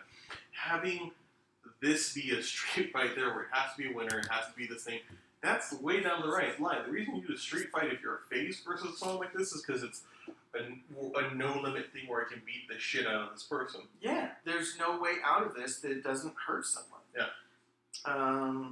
Bringing it back to SmackDown, Stackhouse does think Orton beats Kofi for the title, and then Bray beats Orton down the road like a Legend Killer versus Legend Killer thing. So I mean, if Orton take it off Kofi and then Survivor Series you have Bray versus Kofi or Bray versus Orton, you can kind of have that and get Bray his win back from that WrestleMania. But I don't know that I don't know. I'd rather see Bray versus Kofi or Survivor Series as the craft in the armor thing. Yeah, I think that'd be more meaningful. I think you can really drag out this Fiend stuff for quite some time, and I think you can really build back to the Orton thing at any point. But it does speak to who after Orton would Kofi go against, or where would this go? Because I want Kofi to hold it. I've liked Kofi as a title holder. I think this has been awesome. Who next, though? And I think they need to bring people up rather than... And they need to work on people. Isn't Elias on this one? But he's going pretty close to face, but I think Elias could be good if he did it right. If Corbin won it all and went for it, he's on around. We don't know what King of the We Ring could do means. an Aleister Black thing, I guess. Yeah, but I there's think not Aleister much. Black's... I don't like using the term buried too much because he gets so overused, but I think he's kind of been buried by this presentation. I think... Well, yeah, this could be his way up, right? Is him doing these I want to fight thing. I think he needs to do this in the ring. He does. Like, he not in the closet, just go out in the ring. Because he's winning, cool, just sit in the ring. I'm not going to come out until someone fights me. That makes more sense to me long term. Like, when he said I'm going to go out there, I'm like, you know, if this would happen a month ago, he did that, and then he had his first match. He's like, you know what? I want to do this. And he became that king of the mountain where he's just sitting there waiting for a fight and opening SmackDown after that. That'd be cool. Yeah, we said that in the beginning. The first time they ever did that closet thing, that's what we said was, this doesn't make any sense coming from a closet. Yeah. So, I mean, I could see that with Orton and Kofi. I don't think I want that, but I guess I could see that being a long-term thing, Kofi and Orton back and forth. Let's see, we get Roman doing a video replay again. And then we get Andrade versus Gable. Fantastic match. Gable gets the win. Mm-hmm. It was a big old surprise to everybody. What do you think? I thought it was a pretty incredible match. I did too. I think they both really, really looked good. I think, I didn't know, this whole thing, I didn't know what I thought about Gable being in it, where it was going to go. I think this is okay, though. I think I'm okay with him getting as far as he's gone, and I think he's really showcased what he can do. We haven't seen too much of him doing anything other than being part of American Alpha and then being... And he's capable. He is very capable. I think he was the best part of that tag team. Yeah. For some reason, he didn't get the push. Yeah. Let's see, we get Aleister Black versus Shelton Benjamin after that, and a short match, which Aleister won. Kind of disappointing match overall, but, you know, Shelton looked alright. He didn't look bad, but he didn't look great either. And it looked like he got the old NXT match. It's Aleister Black does great matches. He's got good kicks. He's a great striker. He's good at telling a story in a match, but you need to give him the time to tell that story. I think both these guys are. I think Shelton's shown again and again he can do it. I think they're just trying to remind everybody about Alistair's quickness and the strength of his kick. Like, I do think that the Black Mass, when snuck in like that, looks pretty fucking devastating. So, Stackhouse says, mark his words, within the next month or so, the title's going to be on a more household name, like an Orton or a Cena type. I think Kofi's pretty household right now, dude. Mm-hmm. Yeah. I think a lot of people, even outside of the wrestling atmosphere specifically, are talking about it. No, and he's a person that I think I could see him in that Cena capacity where he's on like the Today Show or something like that. I don't know why he's not. Oh yeah, he's charming. Fuck yeah. He's not charming. He's genuinely a fucking cool dude. Yeah. Like I would love to see him like be on live, whatever. Just be more present. You know? Yeah, he was a crazy highlight in the Skittle commercial. Oh. He was the best part, I think, of the Skills commercial. Baby! They were all great, but I think the new in general. I think it would be like everything I've seen of them outside of the WWE has been cool. Like they were on Complex as this cool thing where they go to Flight Club in New York and go sneaker shopping with people who are way into sneaker collecting, and the New Day were on it, and it was so fucking cool. And they also had Shane and Ric Flair. And Kofi and the New Day fucking killed it. They would be awesome. Yeah, they're great. When I got a chance to hang out backstage, those three talked to me probably the most just because it was like, oh, here's a new person to talk to, and then it was just like really fun. Still remember them coming to Konnichiwa, fucking with a Street Fighter tournament, walking out. After that, Bo Dallas wins the 24/7 title. Then we get Shinsuke with Sammy versus a jobber. What could have been a pretty shitty segment was relatively entertaining. Sammy was the highlight of this. And they were starting to build a little bit of tension between Sammy and Shinsuke, which I think is a little early to do that, but they're building it now. Where like Sammy was holding the ropes for Shinsuke, and so he went under all of the ropes. But it was really funny and good. And as Sammy says more and more stuff, Shinsuke just kind of keeps side-eyeing Sammy. So it's like this weird, like, you brought in this dude and aligned yourself with him, and you immediately regret it. Like, I don't know how I feel about that. Well, I think I don't want Sammy to be part of Shinsuke going over. I'm okay with Sammy being relevant and on TV. Yeah, but what if the two of them had a fucking like iron match? Yeah, but I don't want Shinsuke to win it. I want Sammy to win things. We talk about how much he can take losses. And he can look strong in defeat. And I think if you had a significantly long match with Shinsuke, the two of them can go, he could look like, holy shit, Sammy almost did that. You know what I mean? I personally really want to see him win some. Yeah. I really do, because I think he also... Yeah, I think the longer this goes, because there's not throwing too much to dirt sheets, but there's a lot of little things with Sammy. If you throw out dirt sheet stories about Sammy feeling, unwanted, I could understand the shit because of not just the in the ring stuff, his record, but like, oh, we're gonna go to Saudi Arabia, well, Sammy can't go. Oh, we talk about all over various charitable causes, but we don't talk about Sammy's his own charity for Syria. Yeah. There's a lot of shit he does that's fantastic, and you don't see the fucker. Yeah. Stackhouse brought up some interesting points. I'm about to read it. Stackhouse was saying he's not happy about the idea of an Orton or Cena taking it, but he thinks that with them going to Fox, they're going to need something, the biggest thing they could possibly get to be the face of the show. I just don't know that Orton or Cena are contracted to enough appearances to be the face of anything. I don't think right now I think we don't acknowledge it. They're in a space of building because they don't have a Cena. Orton isn't a Cena. It's been almost 20 years. We've learned Orton isn't a Cena. He's fantastic. He's not Cena. He's not the face of the company. That's true. Cena is something awesome. They need a new face of that company. He's not coming back like that anymore. I've seen him being there a lot. long enough, but I think Kofi's got enough behind him. I think he could. Yeah, I think he could. I think it'd be cool if he did.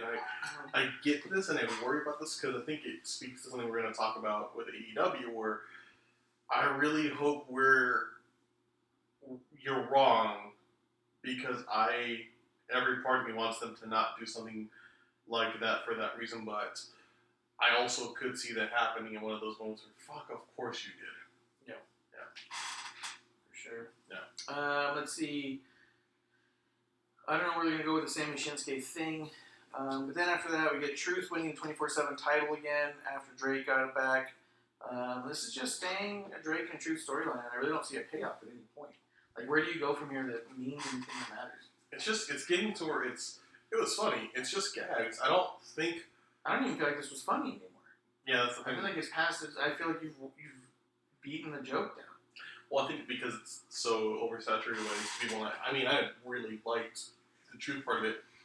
I don't think we need Mike and Maria Kanellis in it, but having other people have it was okay here and there. It's just through how they booked it, have ruined it. So yeah, I was really expecting to be showcasing a lot more of the mid talent there, being tough or something, like having a Mojo take it and hold on to it for a couple weeks, and fucking like steamroll people in the back, like when they come running in, have them do the whole fucking football thing, just like really showcase that these people are strong and are fighting for something, and it's just become a joke between Drake and our Truth, and I just don't know where the payoff is. Where do I supposed to?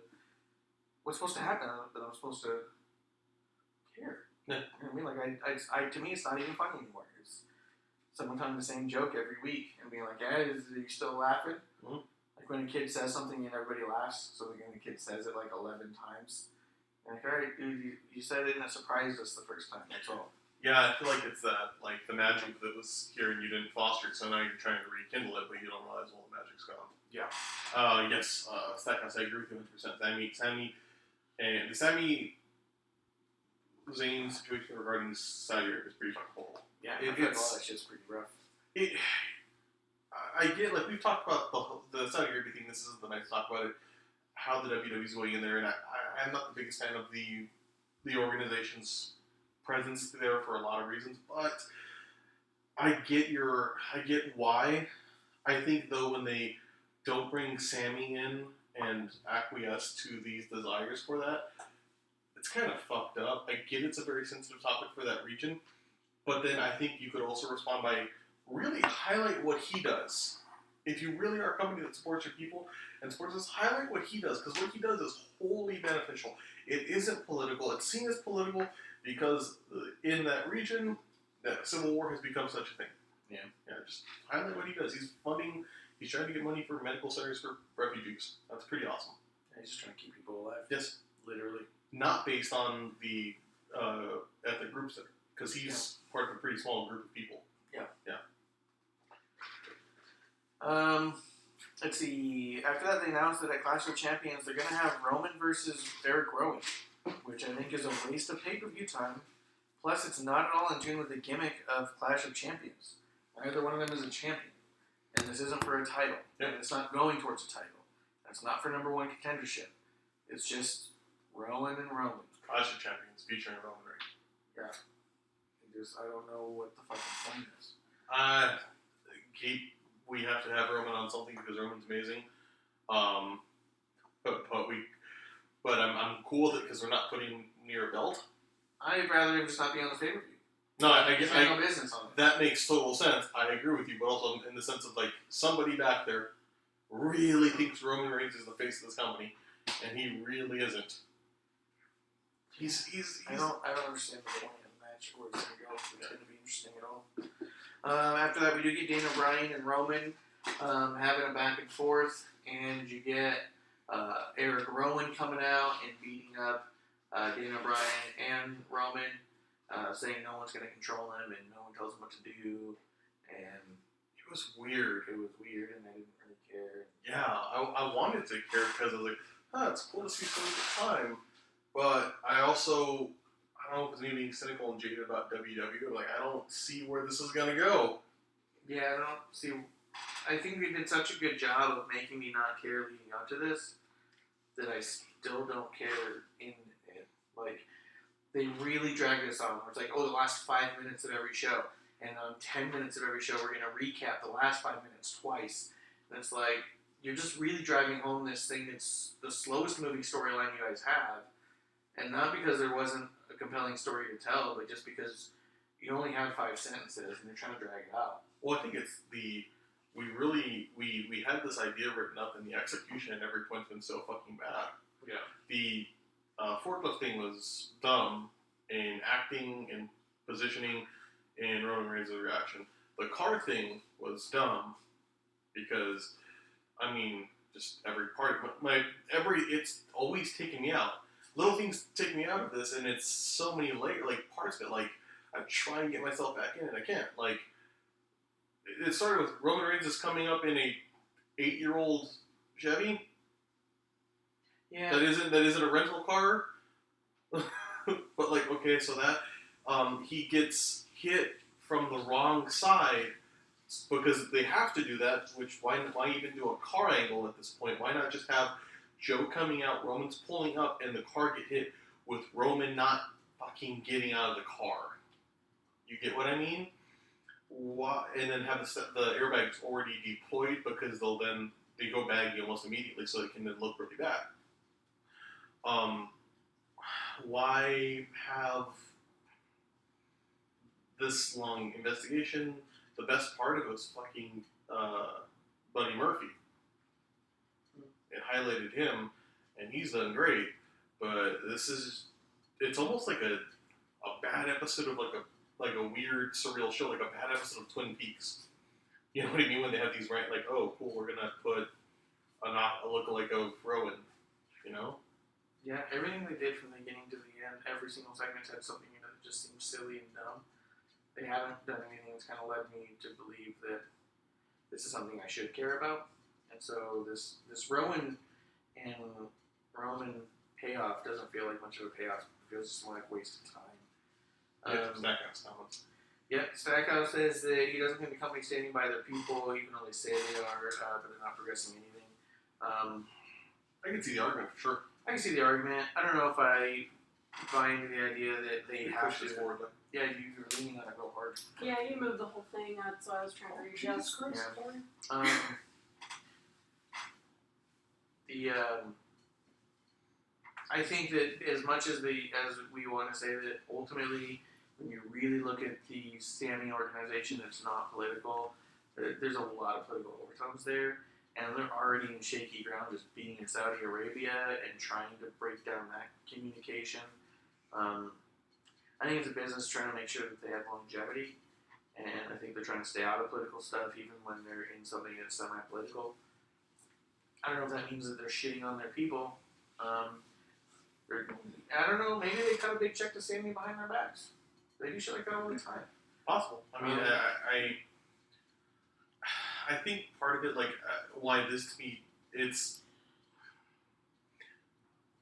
the tribute to the troops is arguably very political when they do that. If we're going to look at it this way, that way, and see this is like an apolitical, political thing, every year they did that big event could be seen as very political. Well, I'm not saying it's a bad thing. It's not them playing for the Democratic National Convention. It's them going to the troops to put on a show for our troops to. I mean, they are sacrificing an awful fucking lot. If we're talking about politics with regard to San Syria, the politics are not in the country. Similarly, the politics I'm thinking about with those were not in the country. They're that's probably really fucking upsetting to someone in Iraq or in the Middle East that we're doing these events. Doing trips to the troops? Yeah. I'm sure it is, but it's also going to be... Then why the fuck do we care about Saudi Arabia with regard to standing for Syria? That's exactly. what I mean. That's what I mean. Exactly. Why the fuck would they care about standing for Syria if they're only going to be taking care of their people at home right now? Right? As far as pissing off Iranians because they put on a show for the troops, oh fucking well, Iranians are not out there sacrificing their entire lives right now to provide whatever it is they feel they're providing. I mean, the argument of what the troops are out there for, that's endless. Whether or not they're doing anything noble or not, I don't fucking know. But I do know this, is that they are legitimately in life's danger. They are legitimately away from home, and they are legitimately sleeping on dirt pillows.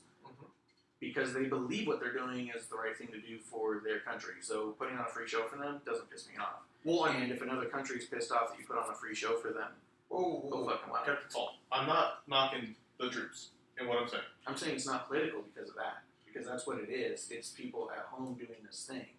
What I'm just saying, like, if we're doing this, like, to throw that advocacy argument out, and like throw this out, and why I could see them being more supportive of Sammy or talking about it more, is when we say this is a political thing, I'm not saying I feel it that way.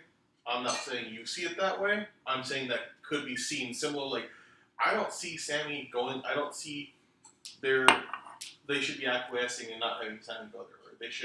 They should be putting him more at the forefront if we're going to look at this way.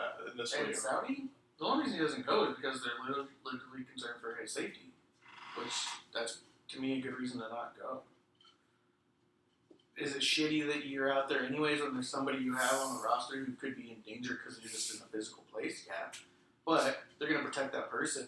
Yeah, but they can also They also don't shut them up. Fair. They shut up a lot of people on fucking Instagram and on Twitter. Fair. They tell a lot of people to pull that shit right now. You're not selling that on this. Fair. They do not shut him up at all. He is super political on his Twitter. And they say, let it fly, Sammy. Keep him coming. Psycho says if he found out that they donated to Sammy's charity, he would completely be happy with that. I think they should publicly donate. I think that's what I mean. It's like, I don't think they should have to. Yeah. I mean, the same way they put old dudes on the roster just to give people money to take care of those people. You know what I mean? They didn't publicly donate to any of the presidential campaigns that people found out they donated to. They don't need to publicly donate to everything. They can donate things in quiet. It's a big company. They can do it. And they got shareholders to concern themselves with. Where are we at? That was the end of the show. I was surprised that was the last we saw of Bailey. Yeah. Bailey and Sasha came out in matching ring gear. Mm-hmm. And then they didn't want to fight. Nope. And it was a really confusing way to end that segment, which they beat up Charlotte with a chair, take turns, and then go away. So I was like, oh, well, they're clearly going to come out later and kind of explain the story a little bit more. Nope. I'm wondering if they had a dark match, and that's why they're in matching gear. Or just, I mean, this fucking Roman, going back to like men versus women with regard to like TV time and stuff like that. The story with Sasha and Bailey is significantly more interesting than anything else going on. Why the fuck are they not in the show? If they had them in this ending moment, or there's a fight and it had I always would look for that little WWE corner shot, like, it's over. And I always gauge it, okay, how is that ending segment? That would be a much more, cool end than what we saw here. For sure, I think that the women's story here is way more compelling than what's going on with Roman. And they just don't give a shit about what's going on with Roman right now. They're not making me care. I honestly, if I was at the show, I'd be like, oh, cool, we gotta wait for that Roman moment. Well, if I was there, so the last match, I might be like, I don't know if I need to stay here for this part. Yeah. I could go look at merch. The bathroom break. Yeah. I was not concerned whatsoever about the way that they ended the show. I think it's part of the reason why it fell so flat too, is because it opened up with such a compelling storyline that we wanted to see. So, you know what I mean? And then it ends with something where it's like, well, I could have done without that. But that's the end of WWE for the week. I say congratulations, Bailey. She's fucking definitely the talk right now.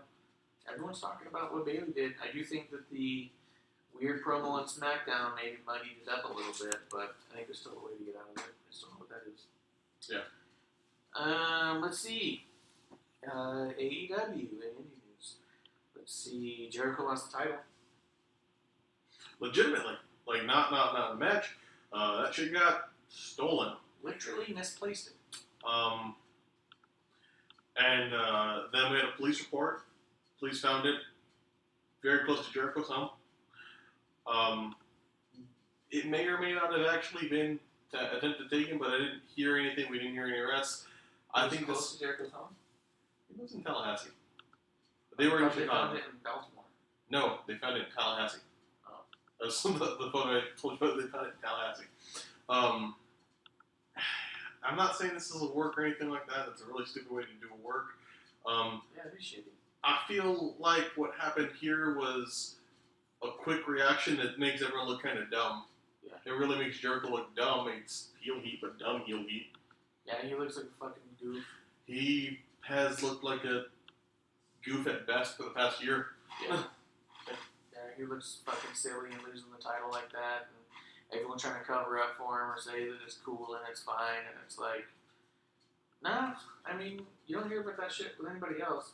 Supposedly they had a second one, a backup belt just in case, which makes sense with WWE. Not a ton of people know this, but when you do win a championship, they hand you 2 titles, one for photo shoots and one for the ring, and one for the one for photo shoots like for events. So like if you go see Asuka at a meet and greet, she's going to be holding the photo shoot title, which is a little bit cleaner, a little bit newer, a little nicer. But then when she goes to the ring with the title, it's a little bit more worn down. Yeah. It's her ring belt. So they do give them 2 titles. So I wouldn't be surprised if they have to for that reason. Hey, we want to keep one pristine for photo ops, and then keep one for that, and then be like, okay, well, I guess we got to use the only one we got now. Yeah. I don't think it'd be easy to replace otherwise. I also think that it's funny just because they're so new that if WWE lost the Universal title, you'd never fucking know. Yep. They legit would just grab one of their ultimate replica titles off the fucking shelf and be like, go out there with this. No, Well, and the way it got broken was some dirt sheet guy. who found a police report, just old school reporting, which actually was pretty cool. It's like, oh, nice old school journalism. It's like police report, Chris, and this fucking police report named it Chris Jericho Irving. Yeah. Like, That's his actual middle name, I thought. Chris, or is it his real name's Chris Irving because his father is a hockey player who's also named Irving. Yeah. So Jericho his middle name then? I don't think Jericho. I think Jericho's just something. No, it is, because they were really ticked off. Because he made a point. He talked about that in his contract signing. Was that the way he signed the contract? They went, "Oh, it's your actual name," and he was like, "Yep," because he used his first middle and last. So I think it's Chris Jericho Irving. No. Christopher Keith Irving.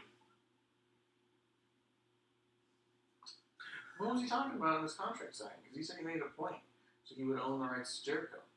Maybe he changed his fucking name or something like that at some point, but and also, as far as everything I heard, he's a decent. Well, yeah, Plus, he could have just been fucking lying to tell the story. yeah, it's also true. I mean, that is Jericho. Yeah, that's a good story to tell.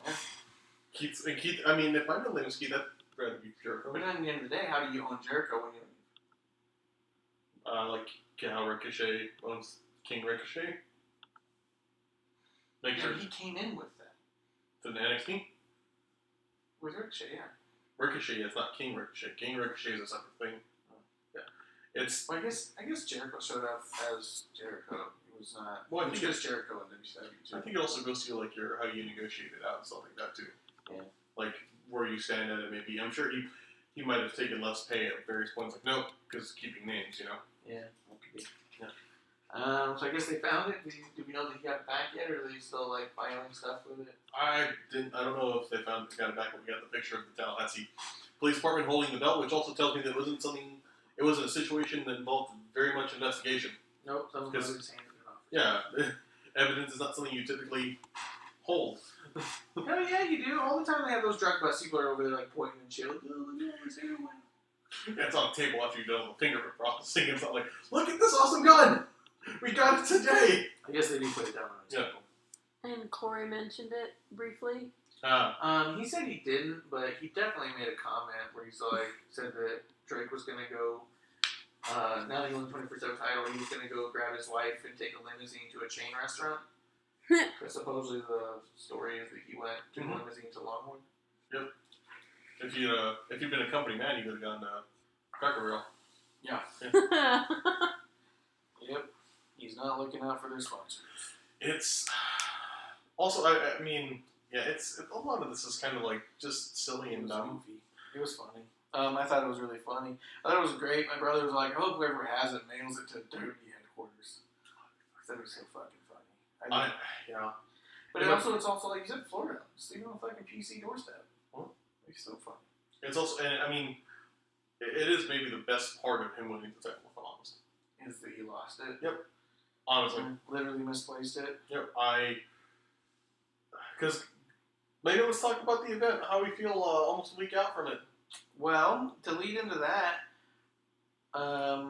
always wanted to put over Taz, and on Taz's podcast, as well as Jimmy Corderas, a ref hero of mine, on his Instagram, both mentioned inconsistencies with the reffing, and was saying that in Taz he had a question by an audience member, and Jimmy Corderas said ultimately the same thing, which was if you're going to be saying that you're more sports orientated and that wins and losses matter, then it's even more important than ever to make rules matter. The idea that the refs were looking like goofs and they're not explaining why the refs are not calling stuff and they keep falling back on this ref discretion, there should not be discretion. There's nothing to be confused about. These are the rules and the parameters for which you guys are allowed to fight. Can you imagine a boxing match or a UFC match where they fucking call, well, ref's discretion, he's just going to let him beat the shit out of him for a while, even though the dude's clearly out cold? Yeah. You know what I mean? Well, he doesn't want to call it too early, and the guy's like a fucking tree on the ground just being punched. Yeah. Yeah. You know what I mean? Like, people say that when people call the match too early. Ref's discretion. He thought it was going to get way worse. No one says that about shit going on way too long. I feel like the reason they said it was a response to someone saying, you know what really bugs me, and I've heard it, but it's never been a real thing when you think it, because it really creates the other issue. People see, there's so many technicalities, and the ref does this, and it makes no sense. It takes me out of the match. You know what really takes me out of the match? When I'm watching the match, and I'm seeing shit that everywhere else, I, as a fan, innately know is not in the rules, and we're watching it happen. It's taking me out as, like, having to think about it, you know? Yeah. If the announcers did either a better job of explaining why this is not a disqualifying thing, like we mentioned even in our watch-along, Evolve clearly stated in their 10-year anniversary, they said it a couple times, here at Evolve we do not do count-out victories. They can get to the outside of the ring and they will not be counted out, but they have to get back in the ring to win. Well, it's like... And, okay, cool, that's all I needed to know. And now every time someone goes out, I don't need to worry about it. It's like Joey Styles, whenever he would announce ECW, especially like I remember the ECW One Night Stand. Like, we don't have this here because ECW, we really mean this. It's over the top, and it keeps going on. But yeah, it's just fucking say it, yo. And it would make so much more sense if you. And it keeps you in the match. And also changing it. You don't have to give refs discretion when you could more easily just change a match parameter, and it would make a. There's a match we're going to talk about if we go into this at all. Okay. Overall, that was. Let's start with things I don't like. If the Cody Shawn Spears match was a no DQ match, everything would have been fucking great. It would have been a great match. It would have been pretty good, yeah. The fact that it was not talked about, and we literally have Shawn Spears walking with the belt of Tully Blanchard in front of fucking Earl Hebner, and you can see it. It's stupid. It's not like it was almost like someone trying to be a silly magician where they're hiding it, kind of. And no, they're not. Belts curl. And it's stupid as fuck. Yeah. But apparently that's fine. If you just said this is a no DQ match, it would have been fantastic. Plus, they were outside of the ring for so long that, again, just saying it's no DQ, and I won't wonder why they're not being counted out. Yeah. And then every now and again, he would start counting. And then, like, okay, well, here's the part where I should be counting. And it was like, when do your rules take place? And what are they? And then Tully getting involved would have been fine. And Double A coming out would have been great. Now, I also...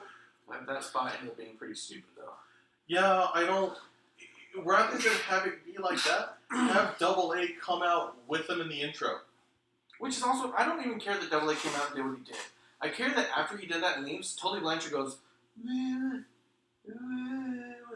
And doesn't chase him, goes the other way. Super slow. And yeah, goes in the other entrance. And it's like... The whole parameter of that was that Tully Blanchard being in Shawn Spears' corner is going to give Shawn an edge because Tully is so conniving and so evil and he's so smart. And then for him to just be like, what happened? How did it, what happened? And just go stumbling around in the back. It was like, okay, now you're dumb too. It would have made more sense to have just DDP be out there. Yes. And you don't have to have, doesn't have to have Double A come at all. Just have DDP there because DDP has worked in WCW long enough. He's worked with Tully. Or he could say, I know what Tully. And Hebner saw everyone interfering and didn't do anything about it. So why don't you just have MJF go in and interfere? Yeah. If that doesn't disqualify people. Yeah. Also, that match, I didn't want to bring it up during the live stream. It was something that was kind of bugged me. I appreciated that a lot of people got upset about it. Pharaoh and Pyro. Oh, yeah. When the dog was coming up, I was like, oh. And I heard someone say, well, I thought clearly, we're not going to have Pyro then. The dog's clearly reacting in a very negative way to this loud noise. Dogs don't like fireworks. Yeah. And it's a service dog which is specifically trained, and also showing that it's not a service dog very good because it's freaking out. Yeah, it's not a service dog. That's a Emotional. comfort pet. It's emotional support. Which is fine to have those, but a service dog wouldn't react that way. And those do have a role for people who truly need them, and that's, you may not know if someone has if Brandy or Cody have an issue, have a condition where they need that animal. It's fine. I'm not going to knock that. The dog's scared, and yanking it out, and I do use that term yanking, with knowing how much it sounds fucked up. Yeah. They yank the dog out. They're dragging the dog out. It's That's like, bullshit. Yeah, that was sad. Yeah. And that's another indication to me that it was definitely not a service dog, because you would not treat a service dog that way. You do treat a pet that way, though. Because you go, oh, come on, show pet, you're supposed to be over here now. But a fucking service dog, you would never do that shit. I would say you don't treat a pet like that. You treat an accessory like that. And that's the things that felt more like an accessory at that point. I get what you mean. Is like there are people who do that. It's fucked up. I grew up around people who treat animals kind of weird. It's kind of a weird thing. Like it's fucked up. Yeah. It felt like somebody. It felt like how somebody would somebody who treats a workhorse like a workhorse treats a workhorse. Like you got to do your shit. Go. Like you hit head in the ass, make you do things. It's not something that's pretty to see, but you don't, and you also don't do it to a fucking dog. Yeah, it's fucked. Well, I did a route actually. No, I didn't treat it good about dogs, and it was pretty fucking rough. True. Well, in that case, that's not a pet. That's a tool. That's a fucking tool. Yeah. I didn't see all the Tony Khan's interview. I did read a couple little snippets. Nothing sticks out to me though as to what he said that was hurting it. Other than I thought he was just fawning over his boys again. What I heard. What are you talking about? I heard that there was evidently heat, but then again, I heard this from YouTubers talking about dirt sheets that there was heat about that happening, which I hope there's heat. Oh, about the dog thing? Yeah, because it looked like shit, man. Mm-hmm. You're out there, the dog's freaking the fuck out, and you're just like, come on, you fucking idiot. And then they were all like, and then MJF made it all better. And no, he didn't. He just fucking dragged him closer to the fucking collar. And the thing, also, that scared the shit out of me, because, Arizona, I got a pretty bad scar on my head from getting bit by a dog earlier this year. When somebody goes that close to a scared dog, fuck, that would have looked really bad if MJF got his hand bit open by Pharaoh's the same type of dog that bit me, and shit, that would have looked really bad. Yeah, I wish they would have got bit in the teeth some more. Goddamn. What's the Tony Khan bit of the interview you're mentioning, Stackhouse? Because I don't recall anything standing out specifically, unless it's about them being unhappy about the Pharaoh thing. Because I do think I remember him saying something about Pyro in general, and maybe use Pyro a little differently. But yeah, I thought that looked like shit. And the other thing too is if it's a service dog, other people aren't walking your service dog.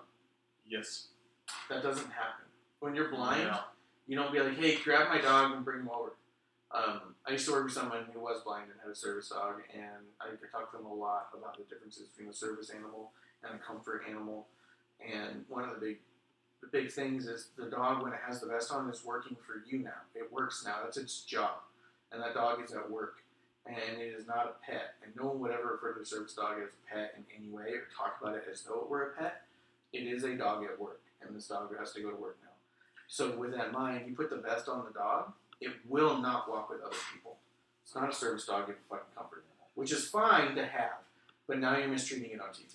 Well, it's something that really requires some differentiation. I think it'd be a really cool thing if they differentiated that. from a service dog for somebody who needs it to insane. It's a comfort animal, having a different colored vest or something. They could bring some lights up because that's something that I know people who have service animals and need it really struggle with. Was when you have somebody who has a comfort animal and they're like, yeah, this dog's it's an emotional support animal and actually is okay with being petted, and then somebody's like, don't fucking touch my dog. I need you to not do that. And people who are like, well, this person's dog's fine to pet. No, that's not the same thing. No. It has to be retrained. The whole petting service animals always pisses me off. But there is a grounds with that. Like if they're not in vest, they're not at work, then it's somehow okay. But I was always super careful with that dog. The dog was also so friendly. I'd be eating lunch, and she'd come over and rest her head right on my leg, and I would just let her. But I wouldn't pet her. Other people would be like, ugh, and I was like, I'm not going to fuck up this dog's training. I had a blind, I know we're off topic, I had a blind college, history teacher. Whenever he come to class, he'd take the vest off of the dog, would go around, be super cool. He's like, out of vest, totally cool. We're trying to socialize, and there's like 30 kids in this room. This is my dog time. Now it's dog time. Yeah. And then when you put the vest on, now it's back to work. Yes. I'm a pilot now, you know?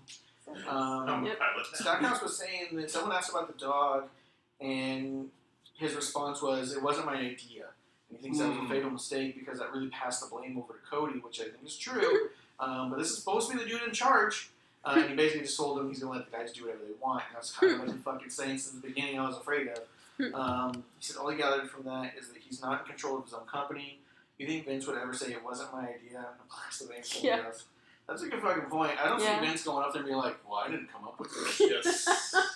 This also, that comment speaks to something about Pharaoh that frustrates me. Is Pharaoh is my shirt that is the American Nightmare shirt has Pharaoh on it, which is cool. It was a creative idea, and it speaks to this weird mixed messaging with what they've done for people who are differently abled or have accessibility needs is fantastic. Yeah. I think so many things that they've done for people who have issues with sensory overload or struggles with different cognitive function is amazing. However, the way that they've brought Pharaoh in is, and in some ways, made them tokenize them. Not necessarily in the sense of, I think it's cool. You could have him outside of his vest and being a dog. That's awesome. Yeah. But when you're having him in vest coming out, it's branding him. This is this. We support this, and that sucks. Because then when you do this, God, that looks shitty, doesn't it? He should. If he didn't come out with Pyro, it wouldn't have been too fucking bad. But yeah, it wouldn't have been awful. But he was out there in a vest, and it's like, oh, this is my service dog. Which also didn't make fucking sense with the whole Star Trek thing, which fucking like I guess. I was really fucking. I was annoyed by all of that shit. Too, like, these guys are so concerned about their entrance and their gimmick and their branding, and they're not concerned about telling a good story. And I'm really nervous for whatever comes on to TV. Are you guys going to be trying to tell a story, or trying to figure out how to brand nationally? Because those are two separate things, if you let them be. Yeah. I'm just thinking how TV goes without storyline. I mean, even reality shows have storylines, right? Oh, yeah. So, and I will say that was my take on the Young Bucks and the Lucha Brothers, was here's a bunch of amazing moves and incredible athleticism and a bunch of guys who are totally in sync, regardless of what team they're on. And now we've removed everything story or psychology out of it and just went, how many finishes can we do in a row before we finish? I think, and we talked about this in the match, I think at so many points, it would have been a great chance for them to separate from being synchronized. Yeah. When they're at these various points doing the same move, where the tables are turned to the same person. It's a photo-op match. Yes. You know what match it reminds me of? Seth and Becky against Baron and Lacey. Yeah. Yeah. How many photo ops can we get during this match? Yeah, no, but the synchronicity, if anything, made it worse. Yes, it did.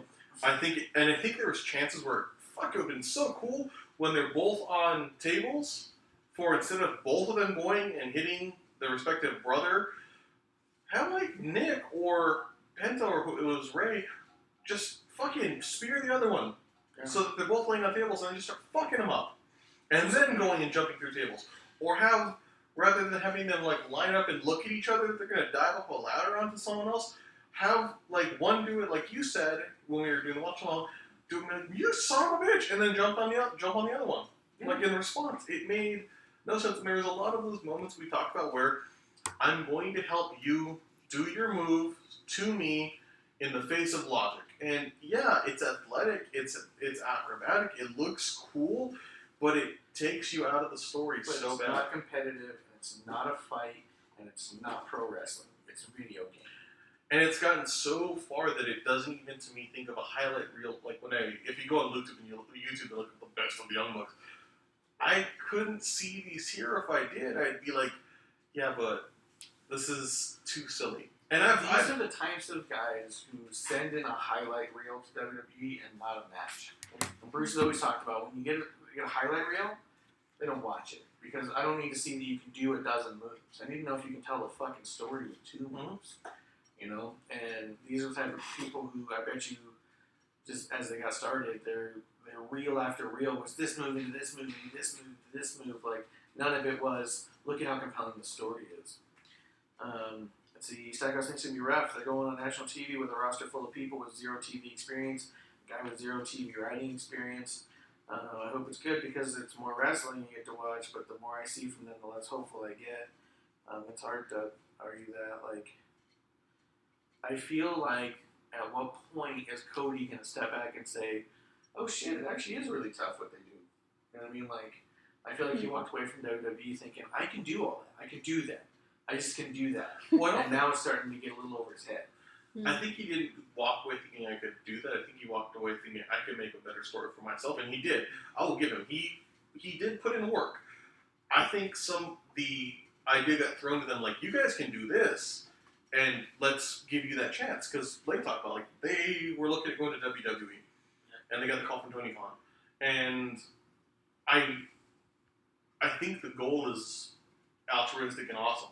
We're going to create our own story and not competitor to WWE in what we want, but you're also going up against the titan of the industry, literally, Titan Tower, with money, but money isn't everything in this case.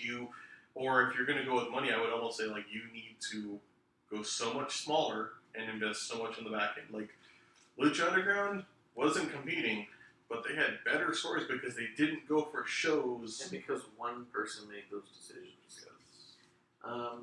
JR didn't make this pay-per-view better.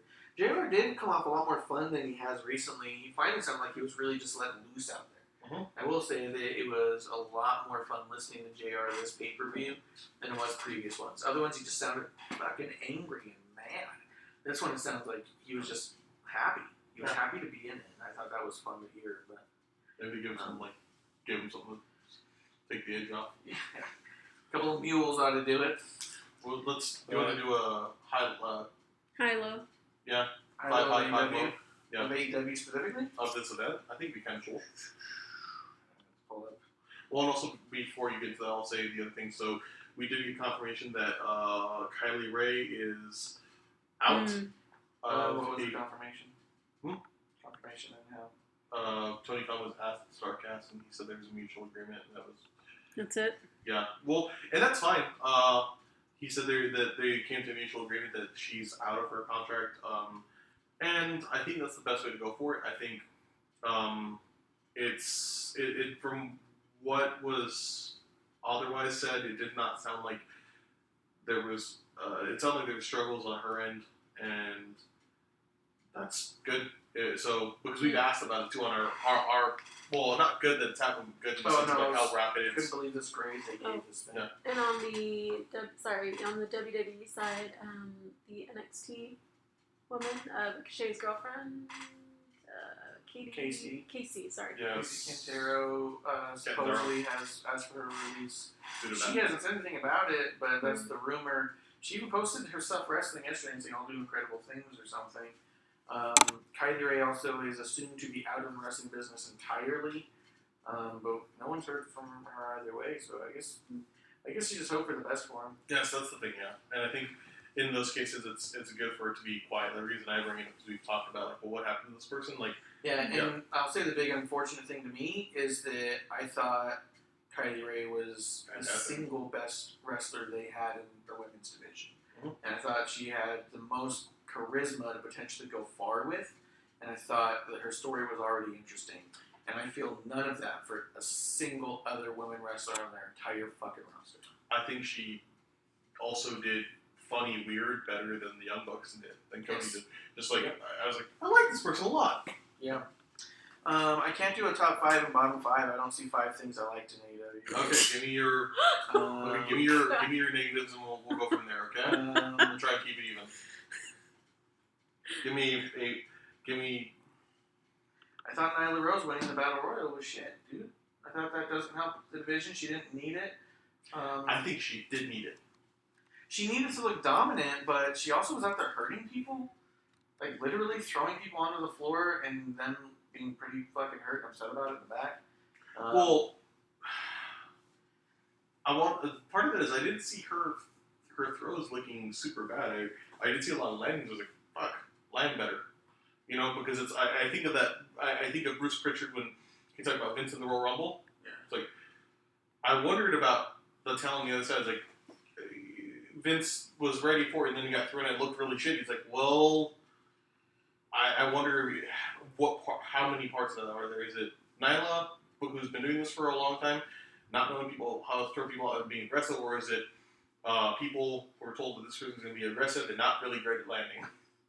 Could be either way. I do think that Battle Royal was easily twice as good as the men's Battle Royal that they had in the previous event. This was way better, not gimmicky, not shitty, not goofy. This looked like a bunch of women in a Battle Royal with wrestling happening, with moves that made sense. People being able to get some of their shit in, but it didn't make everyone else have to stop and pause and point. Even Shazza. Shaza. Is it Shaza? Is it Shaza? I thought it was Shazza, but it could be Shaza. Oh. She had a spot in there where she does one of her big moves and does the split and the smile thing, and then she immediately got kicked in the head. And I thought, what a perfect way to do that. She does her shit, she gets it in, and then, hey, don't forget there's a fucking fight happening here. Mm-hmm. Where in the men's Battle Royal, there was a whole lot of people doing that kind of stuff and posing. I think MJF took a bow at one point, and then everyone else is on the outside like, Everyone is up for themselves. Yeah. This felt like a cohesive thing, so I'll give them that. But I wasn't a big fan of Nyla going over. Let's see, Private Party, Jack Evans, I didn't think was any good. SCU versus Luchasaurus, Jungle Boy, Marco Stunt would have been good if Marco Stunt wasn't in it. Yeah. Everything about Marco Stunt being in it, to me, took away. Oh, Stackhouse did say that what he heard was that it was a career-ending injury, is why she left suddenly to leave their socials and all that. I could see that. Yeah. Either way, it's just unfortunate. It's shitty. I also think that it's shitty that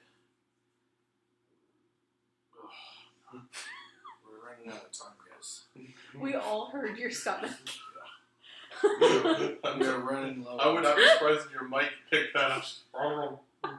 If you didn't, I just heard what sounded like a paradigm shift. Yeah, without a clutch, just aggressively like. That was a John Moxley paradigm shift.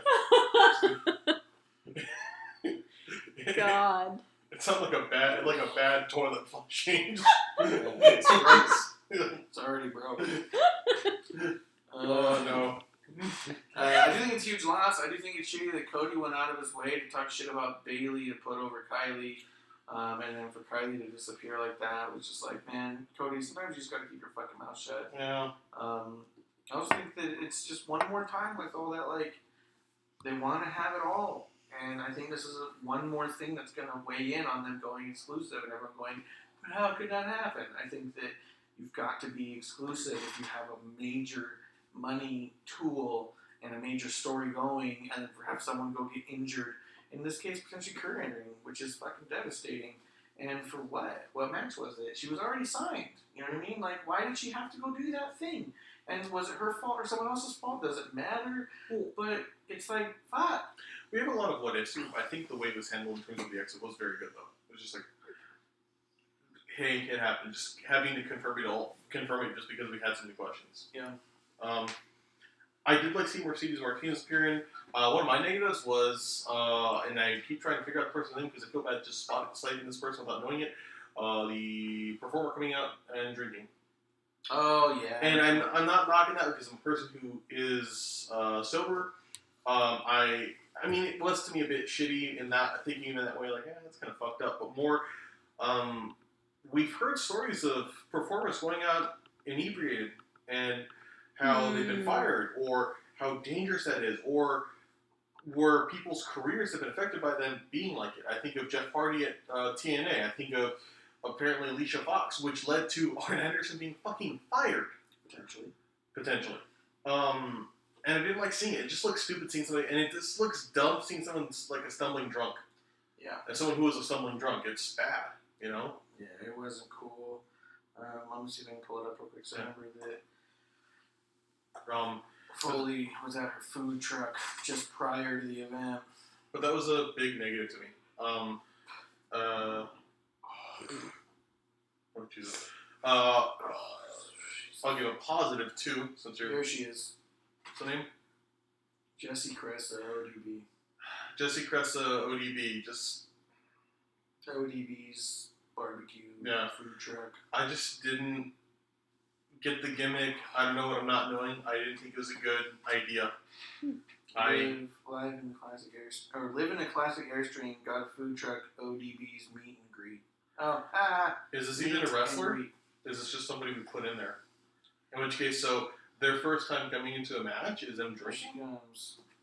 with the flask. Yeah, with the booze in her hand. It was great meeting you. I wore that shirt better than him. Tony Loke. That's good. Yeah. No, here she is. 10 years ago, TNA. She used to be in TNA.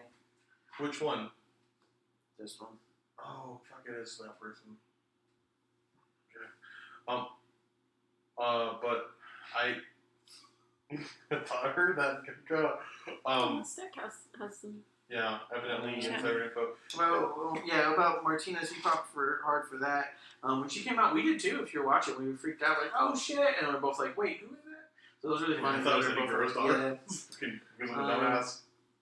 The little insider info he's got has me leaning more to it being more of some kind of sickness type thing, not necessarily an injury. Yeah. And that's what I read too more. That's more or less the only thing I can seem to find out too, is that there's, and it's the only thing that I would really, sound shitty, it would take a serious illness or occurring injury for me to just buy into any other stuff. Because, like, I know I've heard a little bit about mental health stuff. I can't think of too many mental health issues specifically that are debilitating to the point of not working a part-time job that sets you for life. I've known a lot of people with a lot of mental illnesses who are able to get through unlimited schedules and stuff, right? Yeah. This would already be providing a limited schedule. This would actually be an ideal environment potentially with someone with a mental health issue, surrounded by those kinds of people, surrounded, like, having well paid, being only really having to go to work for 30 minutes every month or once a week. Like, I mean, that's an ideal situation in that regard. That if it was strictly some form of depression, I just don't know how to buy that that'd be career ending. Well, and it's something where they would give them the ability to get assistance and help, and maybe if it's something where it's that much of a shift for them, I will say this: if it's something where it's causing them that much stress or anxiety or pain or it's a good thing to get out. Yeah. And no matter what it is, it's It was too best much. of luck. You know, finding what makes them happy. Also, looks way different. Looks way bad. I'm sorry, I'm not going to be an asshole to this person. They look way bad. They don't look like they're in ring shape. Nope. Let's see. Stacko says doesn't think it's a mental health thing. That's what I think. I get the impression from what I can tell that it's severe illness. He says that he really likes ODB and has her hot sauce. I'm not saying she's not nice. Yeah, and I'm not saying that she's not. Like, my knock there is I think it's just fucking stupid to come out with a drink to the ring. I know Stone Cold did it, but he wouldn't do it before a match. And he didn't stumble. Yes, out there. that was so fucking bad. It just... It does frustrate me. It's a thing that really. It's triggering. Stackhouse disagrees with you. What? He didn't think it's mental health. Yes, I did. Oh. I said it's actually him agreeing with me. I also don't think it's mental health. Yeah. I think it's a serious illness of some kind. No, positive thing. I think Kenny and Pac's match was amazing. I think Kenny's and Pac's match was the only. I don't understand why that wasn't the fucking main event. Yeah, no, I'll get. I think they structured it that it had to be because it would be so shitty if your first big event with your title is not the main event. But I think it was a fantastic match. Yeah, but then why the fuck didn't your main event guys put on a show like they did? Yes, which is why that's going to be one of our negatives, probably. But no, I think Kenny and... Wait, before that one, though, what did you think about SCU versus Lucha Marco? I think SCU versus a small boy, a boy and his dinosaur was a fantastic match with the exception of Marco. They called them Jurassic Express. Yes. I think Jungle Boy looked great. Jungle Express. Yes, I think Jungle Boy looked great. I think Luchasaurus looks fantastic as always. I think this would have, if we're going to structure this to have Marco Stunt be present, you really need to work on a way to make Marco Stunt look good. And I'm not saying in the sense of him having to team with people. I think he would be okay as a manager or an accomplice here. He doesn't come off as believable. Yes. And have Christopher Daniels be outside of the ring as a speaker.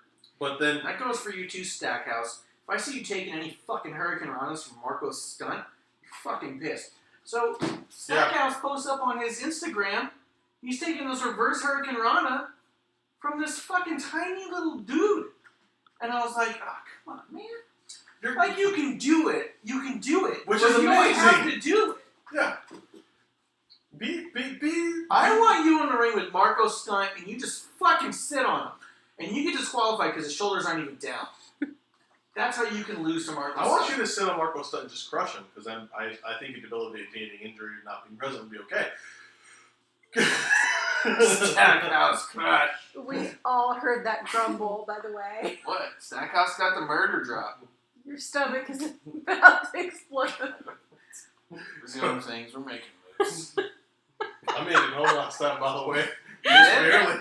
You just like kick the door in.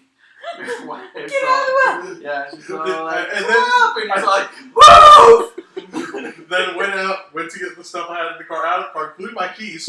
I was like, nope, going to shit now. Oh, and hi, wife. How was it? Out of the way! I had to reach shampoo bottles because I left my phone in my car. Yeah.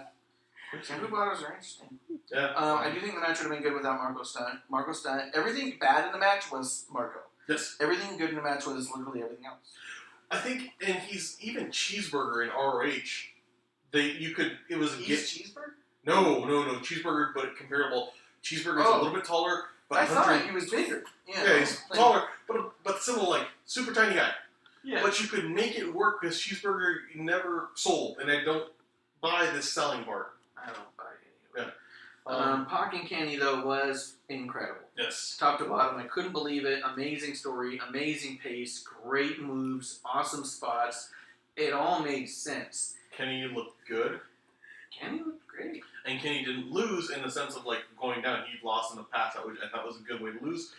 Or he can. Hell yeah, Pac won. Yes. That's Pac, right?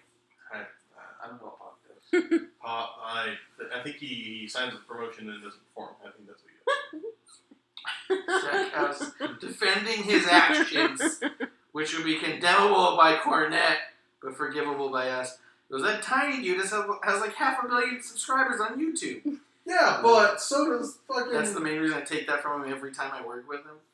You know what you do? Let him go back, and then you fucking grab him and Alabama slam that bitch. Mm-hmm. I'm not saying you don't win the match. I'm not saying you don't lose the match. Yeah, you gotta lose. Yeah, 500,000 subscribers. But you can't have that dude looking like he's just got thighs that can flip you around. Have this, and if he's that much of a dick, you don't need to lose that match. You need to... He didn't say he was a dick. He said he was a nice guy. Okay. Sort of. He said he's got followers. I'm saying this. You get the followers, that's cool, you get that rub, but if you make him look like Roman Reigns. You crush the shit out of him, and he somehow pulls 3 moves out, but make him believable moves. Make it something. Yeah. He's got to like spear you a few times in the leg or something. Dude, if he speared you on the outside of the thigh, there's a pressure point right there. Mhm. Your leg should buckle. Yeah. So imagine taking a spear on the side here and fuck! Oh! Like it's a fucking Charlie horse and the guy just keeps coming at you and starts kicking there. Then fucking off the ropes and spears again. Fucking knocks you down to your leg. And he fucking comes and like kicks you right in the head or some shit. He kicks you in the head when you're on the top rope and when you're about to do a move from the top. Kicks you in the head, you're kind of dazed. Then he does a hurricane run from the top rope because that's a point where you can be tipping forward. Yeah. Or when you're down on the one knee because you got the fucking Charlie horse and you're fucking grabbing it, not even looking at him. Then as you look up, there he comes, fucking hurricane rana fucking from the knees down. That's still devastating for a dude your size. Mm-hmm. Yeah. I know we're giving you feedback from people who really shouldn't be, but Which is, funny because the other match that I watched I thought it looked so good. Yeah. At the bottom. And the only thing I said was like, you sell a bit much. Then immediately I see that post on Instagram. I was like, damn it! Shit, the Stackhouse! A reverse hurricane rana! also But I also didn't see the build up to it, so it could have been a huge build up to the point where he was weak enough to take it. That could have also been the case. know this, when he's being a dick to you like this and being really critical, this means he loves you. Because I can give you... You're my dude. Yeah. You're my I can dude. give I you need so that much shirt. evidence of this. Producer can also vouch. God damn it. Let's see. But it's a backwards one. God. But it goes the other way, though. Let's see. Jimmy Havoc versus Joey Janela and Darby Allin. This was It was okay. I wasn't thrilled by it. It was what it needed to be. No. Bit of a train wreck, bit of a lot of spots, not a lot of story. Okay, I'm gonna have this actually be my low spot. I think that we've talked about that they can't do what this match needed to be on TV, and that's a thing. That's true. Then you need to make this more creatively a no limit like match where it's something like horrible. You need to be more creative about it because if you're gonna have something with an unloaded staple people, Yeah, that's I'm done. If you're gonna have somebody, They used biscuits. Biscuits were a weapon in this. if you're gonna be that silly, you also need some way to make it bloody. Like, if you're gonna make it a death match, make it a fucking death match. Unless there's a Bojangles belt. Oh shit, but the Bojangles felt the I mean, yeah, I agree. This match was fine for it being what it was, but it was bad for being what it should have been. yes. And even like it was silly, but when you do death matches, and death matches in Japan are silly a lot of the time because it's a way of making it look like that. You also have to, the silliness balances out the stupid blood parts. Yeah. By just having this be silly, having someone do a fucking ollie onto someone with a thumbtack skateboard that doesn't do much. Which he's selling on his on his Twitter. When you have to DM him for pricing. He's like, DM me if you want to buy the skateboard. He's like, hard up for cash or some shit. Clump's expression's great. I'm done. He's It's so insane. heartbroken. I like you, and we've talked. You don't like death matches. I like death matches. This pissed me off. It's like, God damn it! If you're gonna do an ECW, if you're gonna do this as an ECW match, where it's just like you're gonna do a lot of tables or something like that. Don't if you're gonna do a death match and these three people who do these terrible things, go over the goddamn top. Don't do this. And also, I did the only part that made me laugh were the parts that were fuck ups, like the Joey Janela's leg is not being the only part that goes through the fucking barrel, so they have to do it again. Oh yeah, they had to redo that spot a couple times. Like, you just gotta hit it. Just you missed it again. Stackhouse hated it. Yeah, Yep. Stackhouse did not like that match. So see, after that we get another shitty match. Dark Order for his best friends, which was done. I'm not a big critical person of ring gear because I'm a big guy and I know most ring gear I would wear that be form-fitting, would make me look very similar to Evil Uno, but I wouldn't wear the goddamn ring gear Evil Uno wears. I would wear a jumpsuit. I would wear something that's loose. Anything else? Yeah. After that, we get Rio defeating Hikaru Shida, which I thought was also a relatively shit match. I just do not buy into Rio winning the way that she does. She's too tiny. She's just too tiny, and she's not doing moves that a small person would do to break down a bigger person. Sure. She's just doing regular moves as though we're the same size, and it just doesn't psychologically doesn't make sense to me. Yes. Marco's fun. You're also not coming off as someone who's unusually strong for your size, like a Cesaro who comes out as a Superman.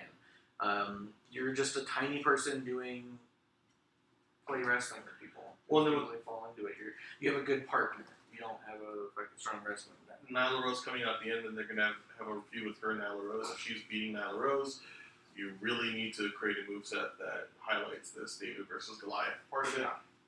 It's not going to happen the way you're doing it because, I know, I'm sorry. No. Nyla Rose looks dominant, and your moves don't. Yeah. After that, we had Cody versus Shawn Spears. Funny thing is, the thing that made me laugh the most about this match is that afterwards, Peyton Royce sent out a tweet going, "My husband's a fucking star."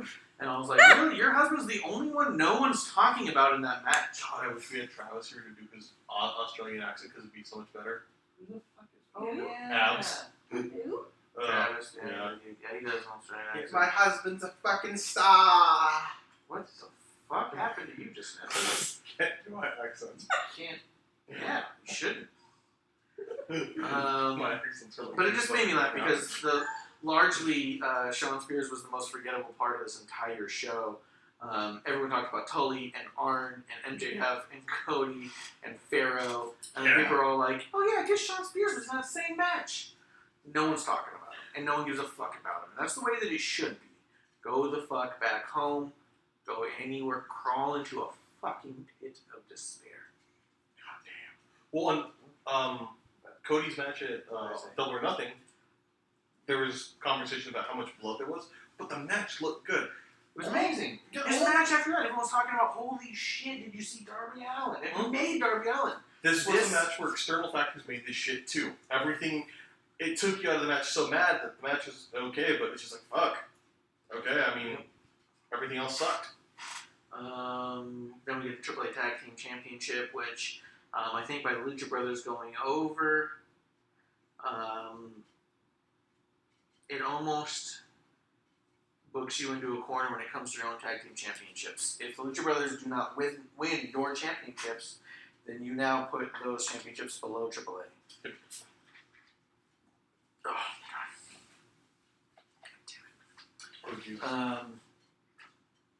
I think that they've done a really good job of solidifying AAA Tag Team Championship as the single most important tag team championship on the indie wrestling scene. They've done absolutely nothing to make their own tag teams look like they're championship material when it comes to anything outside of that. Matter of fact, the first thing that the Young Bucks came in was to lose them, right? They came in, lost the AAA titles, and then that's it. They've just been solidified as not able to get the titles back. So if they were to even win the tag titles, it would be like, oh, cool, you had to make your own fucking titles because you couldn't win the ones that mattered. Well, it's been so inconsistent in the sense of like nobody's held them. Also, of the 3 tag belts or tag team matches, it's so funny. The one in the buy-in, the two that should have been important were the one in the buy-in and the one in the Young Bucks ring. Because the buy-in should have been one where it's, this is so cool, you're gonna watch this, and it was. And none of it was believable. It was stupid as hell. Private Party and Jared Evans. It was, and we talked about this. It was the biggest complaint I had about it. I know very nebulous was that you're doing too much. You're doing these double team moves and people are kicking out. If you do like 30 hits to them, well, fucking why? And this was just synchronized swimming, but with wrestling. Whereas Luchasaurus, Marco Stunt, and Jungle Boy versus SCU made SCU look great, and Luchasaurus and Jungle Boy looked fantastic. Marco Stunt was the detriment, but the match was fantastic. It would have been a good match anywhere. It would have been a good WWE match. Yeah, would have. The Lucha Brothers versus Young Bucks over would have just been a good game to play. Hey! J.R. Lunar? J.R. Lunar, finally found alive. What's up, dude? This could have been you. Look at that. We had one of these made for you, too. Look at Clump over here. Mm-hmm. He also could be in the midst of farts right now. Almost. Where's the other headband? Oh, it's too far. Can't reach it. Forget it. There was another one with a ponytail for Lunar if he showed up. The guest host. There's the ponytail. It's terrifying. You don't believe us? Oh shit, I should have been doing this all along. Oh, that's good. Yeah, that's very And then when you good. get the headband in there, let's put it around the ponytail here. Everything to upset the producer. There we go. What is is this this just my fingers, or is this something they use to clean something? Because it looks like the dust. It's a ponytail, you fuck. See, Lunar? Could have been you. Art, Yep, this is what you're missing. didn't you fuck up? Marsh is good at arts and crafts. Yeah, in Celebration, hell yeah. Hey Siri, play. Uh-huh.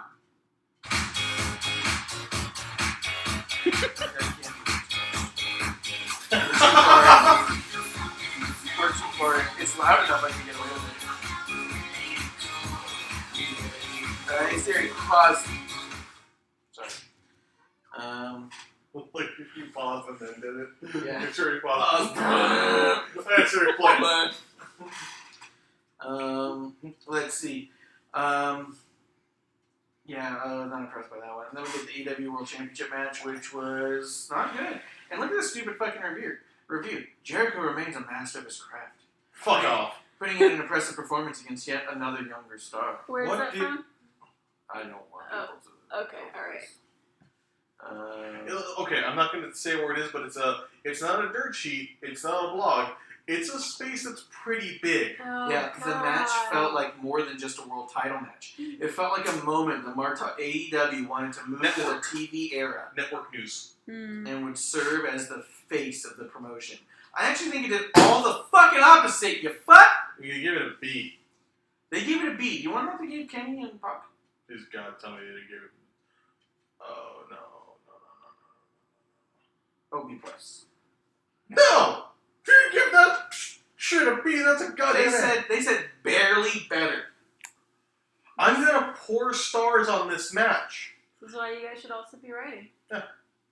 If we're doing that, we're giving that a B, then I'm Dave Meltzer. I'm going to take my mason jar of stars and just dump this shit. Brrrr, stars. Yeah, just pour it out. I think that Jericho going home with the title solidifies the new era of a new Hogan. And not that Jericho's as big as Hogan, because he's not, and never will be. And not because he's as popular as Hogan ever was, because he's not and never will be. But because Hogan always made sure that Hogan was taken care of. And that is exactly what I feel we have just fallen into with Jericho. Jericho was not here to make another star, because he definitely did not. Nothing he did in that match made Hangman Page look great. It looked like kind of a poorly put together, sloppy match. It was supposed to look like a real fight, where the old fucking dude, who's by the way older than Brock Lesnar, goes home with the title because that doesn't work for me, brother. Because this is a fucking company where it's about the new era, the new revolution. There's a new company in town, a new face. So we've got an old face up front, so you don't forget that. It would have been a spot that I think Hangman Page, it would have been a risk, don't get me wrong. It literally would have made Hangman Page a star. Because what you have now is everyone going like, oh look, that new company made Jericho champion. I'm so glad it's just like we thought they would. Versus, wait, who the fuck beat Jericho? Yes, and talking about this thing led into it a little bit earlier in the night, but when Kevin said, you got to put Jericho on it, you don't want that to be the case. The last vestige of hope you have for this is that, you know what? We're going to do something cool. We're going to make one of our guys who's been in this with us, who's been part of the league, been here since the beginning, the champ. And it could be a young face, and that'd be awesome. Clearly, we're not going to do something that's that, like what a drunk uncle would book and say, yeah, you clearly got to give it to Hogan. No, you give it to fucking Jericho. You do it, and you give it to Jericho, and it's Yeah, not because everyone asks, who the fuck beat Hogan? No one's going to ask, who the fuck did Jericho beat to hold down that title? They're going to be like, oh yeah, of course he beat that other fucking schmo, and move on. You just buried fucking Hangman. And now his next fucking opponent is going to be Pac, because they have unfinished business to go back to the second card of the fucking night? Like, that's not how you lead in. You have, so what happens here is it's... Jericho should drop the title at the first episode. Yeah. I think that, honest to God, if he walks in with the championship, he needs to walk out without it. And it needs to go to somebody fucking crazy. Yeah. Give it to Jungle. No, you don't give it to him. Too Too soon. Give it to Luchasaurus. Give it to Sammy Guevara. Give it to Cody. I don't think they will, and I think Cody would be a better bet. Yeah, but Because at least God he's a damn. newer face. Mhm. Jericho was popular in 2002. Arguably, he's always remained popular and relative. but the last time he was a fucking world champion was like 03. Because that was the last time he could be at the top of the card. Who was he working with? The Rock and Stone Cold. He was around main eventers, and his win was a shock. He's never been a convincing world champion, and now you're going to start your whole fucking company saying, I know that everywhere else in the world he's not a... He was an IC champion in Japan. He couldn't even win the world. And now you're going to say that our entire division is less than that. Well, this has done nothing but solidify. Like I like what I told you. Like listening to Talk to Jericho, I'm like, yeah, he comes up. Maybe it's him just coming off as an egotistical dick. This, and I know we're assuming a lot of the back end of this. But he's an egotistical dick. It makes me think of so many things that he's done in and out of it. The way he interacts with people, he's an egotistical dick. Yeah. And I'm kind of done with it. And he was. Before he started working with Omega, god damn, was he my favorite wrestler. Yes. And then his match with Omega. I think what sucked is that was the first eyes a lot of people got on Omega, and it wasn't a good Omega match. It wasn't his best Omega match. It wasn't like an Okada match. And then him coming in here, he's not at the level. He's not. And I thought, is it people not meshing with him? I feel more and more it's not meshing, it's that he's not putting people over. Yeah. It sucks. This match was terrible. And his finisher's stupid as shit. The thing is he kicked out of 3 spinning elbow moves that were talked about. I mean, wind up lariats or some shit. And finishers like the Deadeye. And finishers like the Deadeye. And then he does a regular fucking back elbow, and that's his fucking maneuver. And it ends the whole fucking thing. But he also fucking kicked out of several fucking elbows that were similar with more wind up. It just makes your move look a little less convincing. Yeah. It's just harder to fucking buy into. If Jericho was going against Okada, he would not sell the Rainmaker, which is a lariat with a lead in. No, it's just stupid. It ruined the night.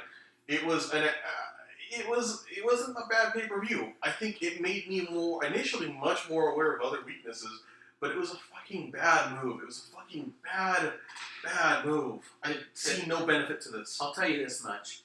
Leading into television, I am less curious to see what kind of champion Jericho's going to be than I am curious to see what kind of transition NXT will make to national television. And if you guys think I'm being an asshole, I'm being just against this and way too over, I can see a way of Jericho being a winning person and having this mystique and better. And I told you this, Jericho could be their Undertaker. He could be their Triple H. You don't put Triple H in the world of a title anymore. But his matches draw. Yeah. You don't, toward the end of Shawn Michaels' career, Shawn Michaels wasn't going for belts, but his matches drew. Undertaker's not going to go for a belt. He might come in and make an appearance where it seems like he is, but he doesn't. He has these really cool-looking established storylines with people where he does get people wrong, even if he wins. Yeah. This isn't that case. I think Jericho would have been a better heel-chasing Page, because I think it should have been Jericho being like, I can't believe you fucking got one over on me kind of a deal, and you don't deserve that, and I'm the face of this company even without that. Like, make it a whole fucking thing where Page fucking proves himself over and over again. Or even like Lunar says, having Pac chase him would be fucking more interesting. But now you just have Jericho who had the opportunity to truly make someone. No one cares who Jericho beat to hold the title because everyone thought that was fucking why he signed. I mean, like, oh, he's going to go be their champion and be the face of the company. Okay. And then for it to play out exactly that way is upsetting. Well, and another part of this too is when people say the whole, like, it's not about who Hulk beat, it's about who beat the Hulk or beat Hulk Hogan. In this, when we talked, what Stackhouse said earlier about a main event face, Jericho was fucking never on TV. Jericho was never on Live with Regis and Kelly. He was never on all these things. He's not that level. He's a person who's super important to people who care about wrestling. Yeah, and that's it. And people who really care about wrestling, I would argue, don't really need to see Jericho with a fucking championship belt. We know in many ways he's had a career that, he could have held it, he could have done better, but he's not at the point where he needs it now. Yeah, also, it just kind of looks a little bit like, hey, WWE wouldn't give me the title anymore, so I went someplace small that would. It kind of belittles the company. Mm-hmm. I think where it could have been like, I'm a fucking megastar, and he could win the title down the road, kind of reproving himself, but for him to just go in there and be dominant, beat everyone, and take it, it's kind of like, alright, cool, so you just fucking laid waste to the entire company, making them look like fucking bottom card talent. Okay, why? It makes me think of Jimmy Hart and Brian Knobbs. Like, with several promotions, they would attach themselves to these like people who are the financial backers and build up this thing and kind of run buckshot over like how they were in the space, and they made themselves look fantastic and would not do anything, and then the promotion would disappear in a year. Yeah. Later on, especially a lot of times, like female promotions, like Wrestlelicious, where literally the guy who backed it was the guy who won a fucking lottery, and then Jimmy Hart and Brian Knobbs were like, yeah, we're gonna do this with you, and then they were in these terrible fucking skits and things disappeared. I agree with you.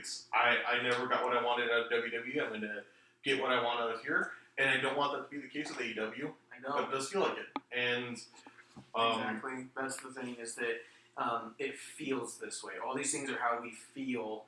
Obviously, none of us are insiders, and we don't know what's going to happen or what is happening. So all we can speak to is how this stuff makes us feel. Right now, we feel fucking concerned and a little disinterested in the company because of this. I feel annoyed. I feel angry.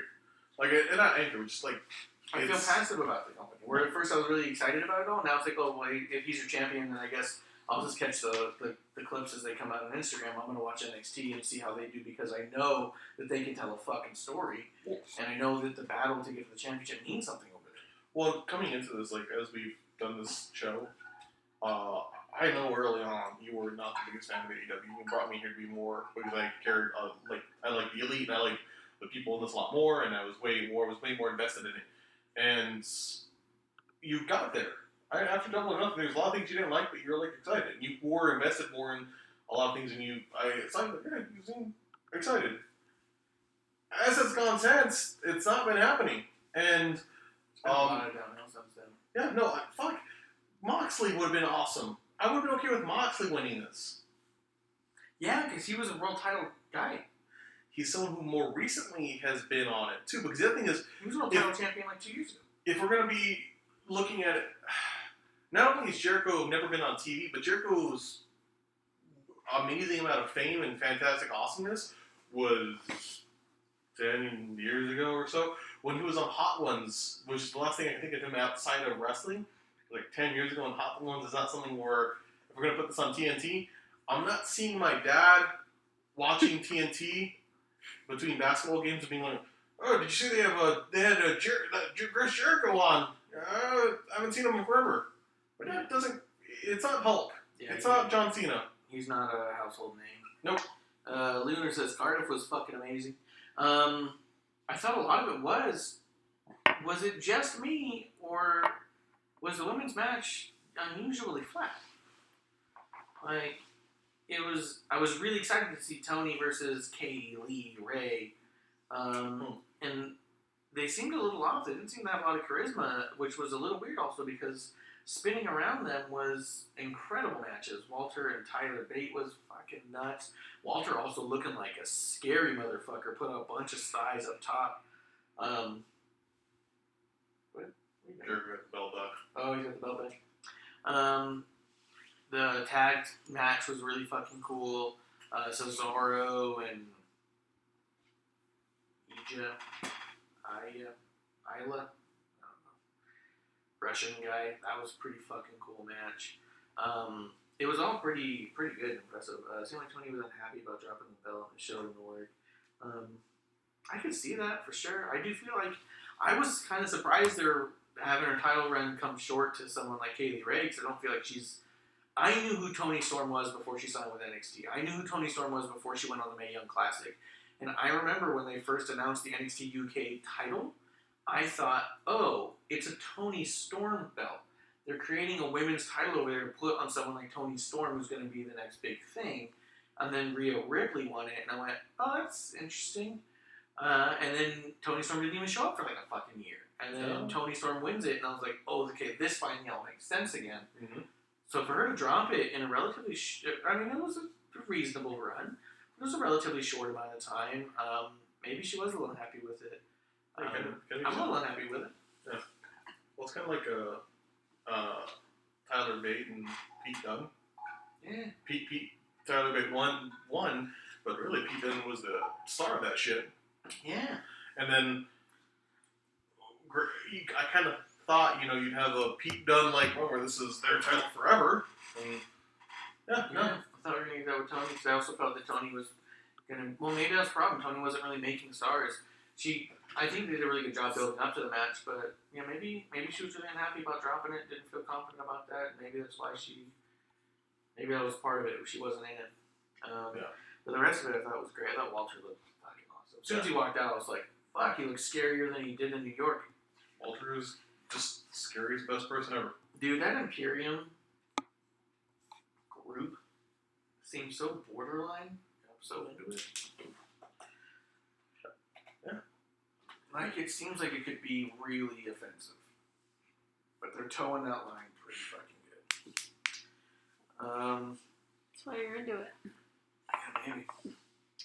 I thought that Cardiff was pretty good. Was it Mastiff and someone in the street fight? I thought that ended in a pretty smart way. It was a last man standing match. So as he's getting the count of 9, he's trying to get up on one of those those show carts with the wheels on the bottom. Nice. And as he's trying to get up, the other dude just fucking kicks it out from under him. So he's like 9. And he's like, ugh, and just fucking falls. I'm like, that's smart, man. Yeah. But I mean, I think that leads us into the end. I think that leads us to the last call. I'm actually more excited now for NXT than I was. I thought with NXT going to USA, I'd be like, maybe I'll check out the replays because it's going to be on the network. But honestly, AEW did themselves no favors here in trying to get me excited about it. And I honestly was looking forward to watching AEW with an Hangman Page champion, because I thought, okay, here's a company about to do big things with young talent, and they're going to make a mark, and they just fucking, I think they buried a lot of their opportunity here. You're really walking in cold to TV when you should have been walking in real fucking hot. You had a real opportunity here. Also, last thing with Jericho, he just looked like shit. Like, I kept talking about that during matches. He looked out of shape. They were saying, in the way they build it, that there was a 12-pound difference between the two of them. My ass! Yeah. Yeah. I was Where? like, what the fuck? Like, how light is that 12 pounds? The scale's broken. The Yeah. scale's real broken there. No, but like, and then they've had all these videos of him, like, where he's working out and stuff, and he's flexing. No! Like, it looks like he's someone, like, he's sucking in his gut like crazy, but I'm not trying to be mean, I'm a big dude, but No. God damn, and he looks so winded. Like, we were watching the match, like, in the first 2 minutes, Oh, he's gassed. red as shit, and just, like, and you see him just, like, ugh, and his, like, belly's like, oh, dude, man, I get it, but you're in your 50s, but god damn, don't push him like this. Yeah, he's 48. Brock Lesnar's 42. I did think it was really funny how Baron Corbin made a comment on that when someone's all like, everyone's giving WWE a bunch of shit for putting titles on older guys and not bringing up younger talent. But here's your new AEW champion, fucking older than any champion in WWE. Yep. Probably fucking older than R-Truth, let's be honest. Oh, yeah. His R-Truth's like 46, 47, but he looks... He might be 79. My god, he looks 35. It's crazy. It's ridiculous. Be honest, that's where you're gonna look. It's the skin around your eyes is where it wrinkles the most. Why'd you say it that way? 47. He's Oh, I 1 didn't year older. called it. He's younger than Jericho. For 1 year. Yeah. So. But he moves much differently. Actually, that's a good fucking call out. He's fucking lean. No, but like, What? trying to weakness, well, R-Truth. No, but R-Truth he's more athletic.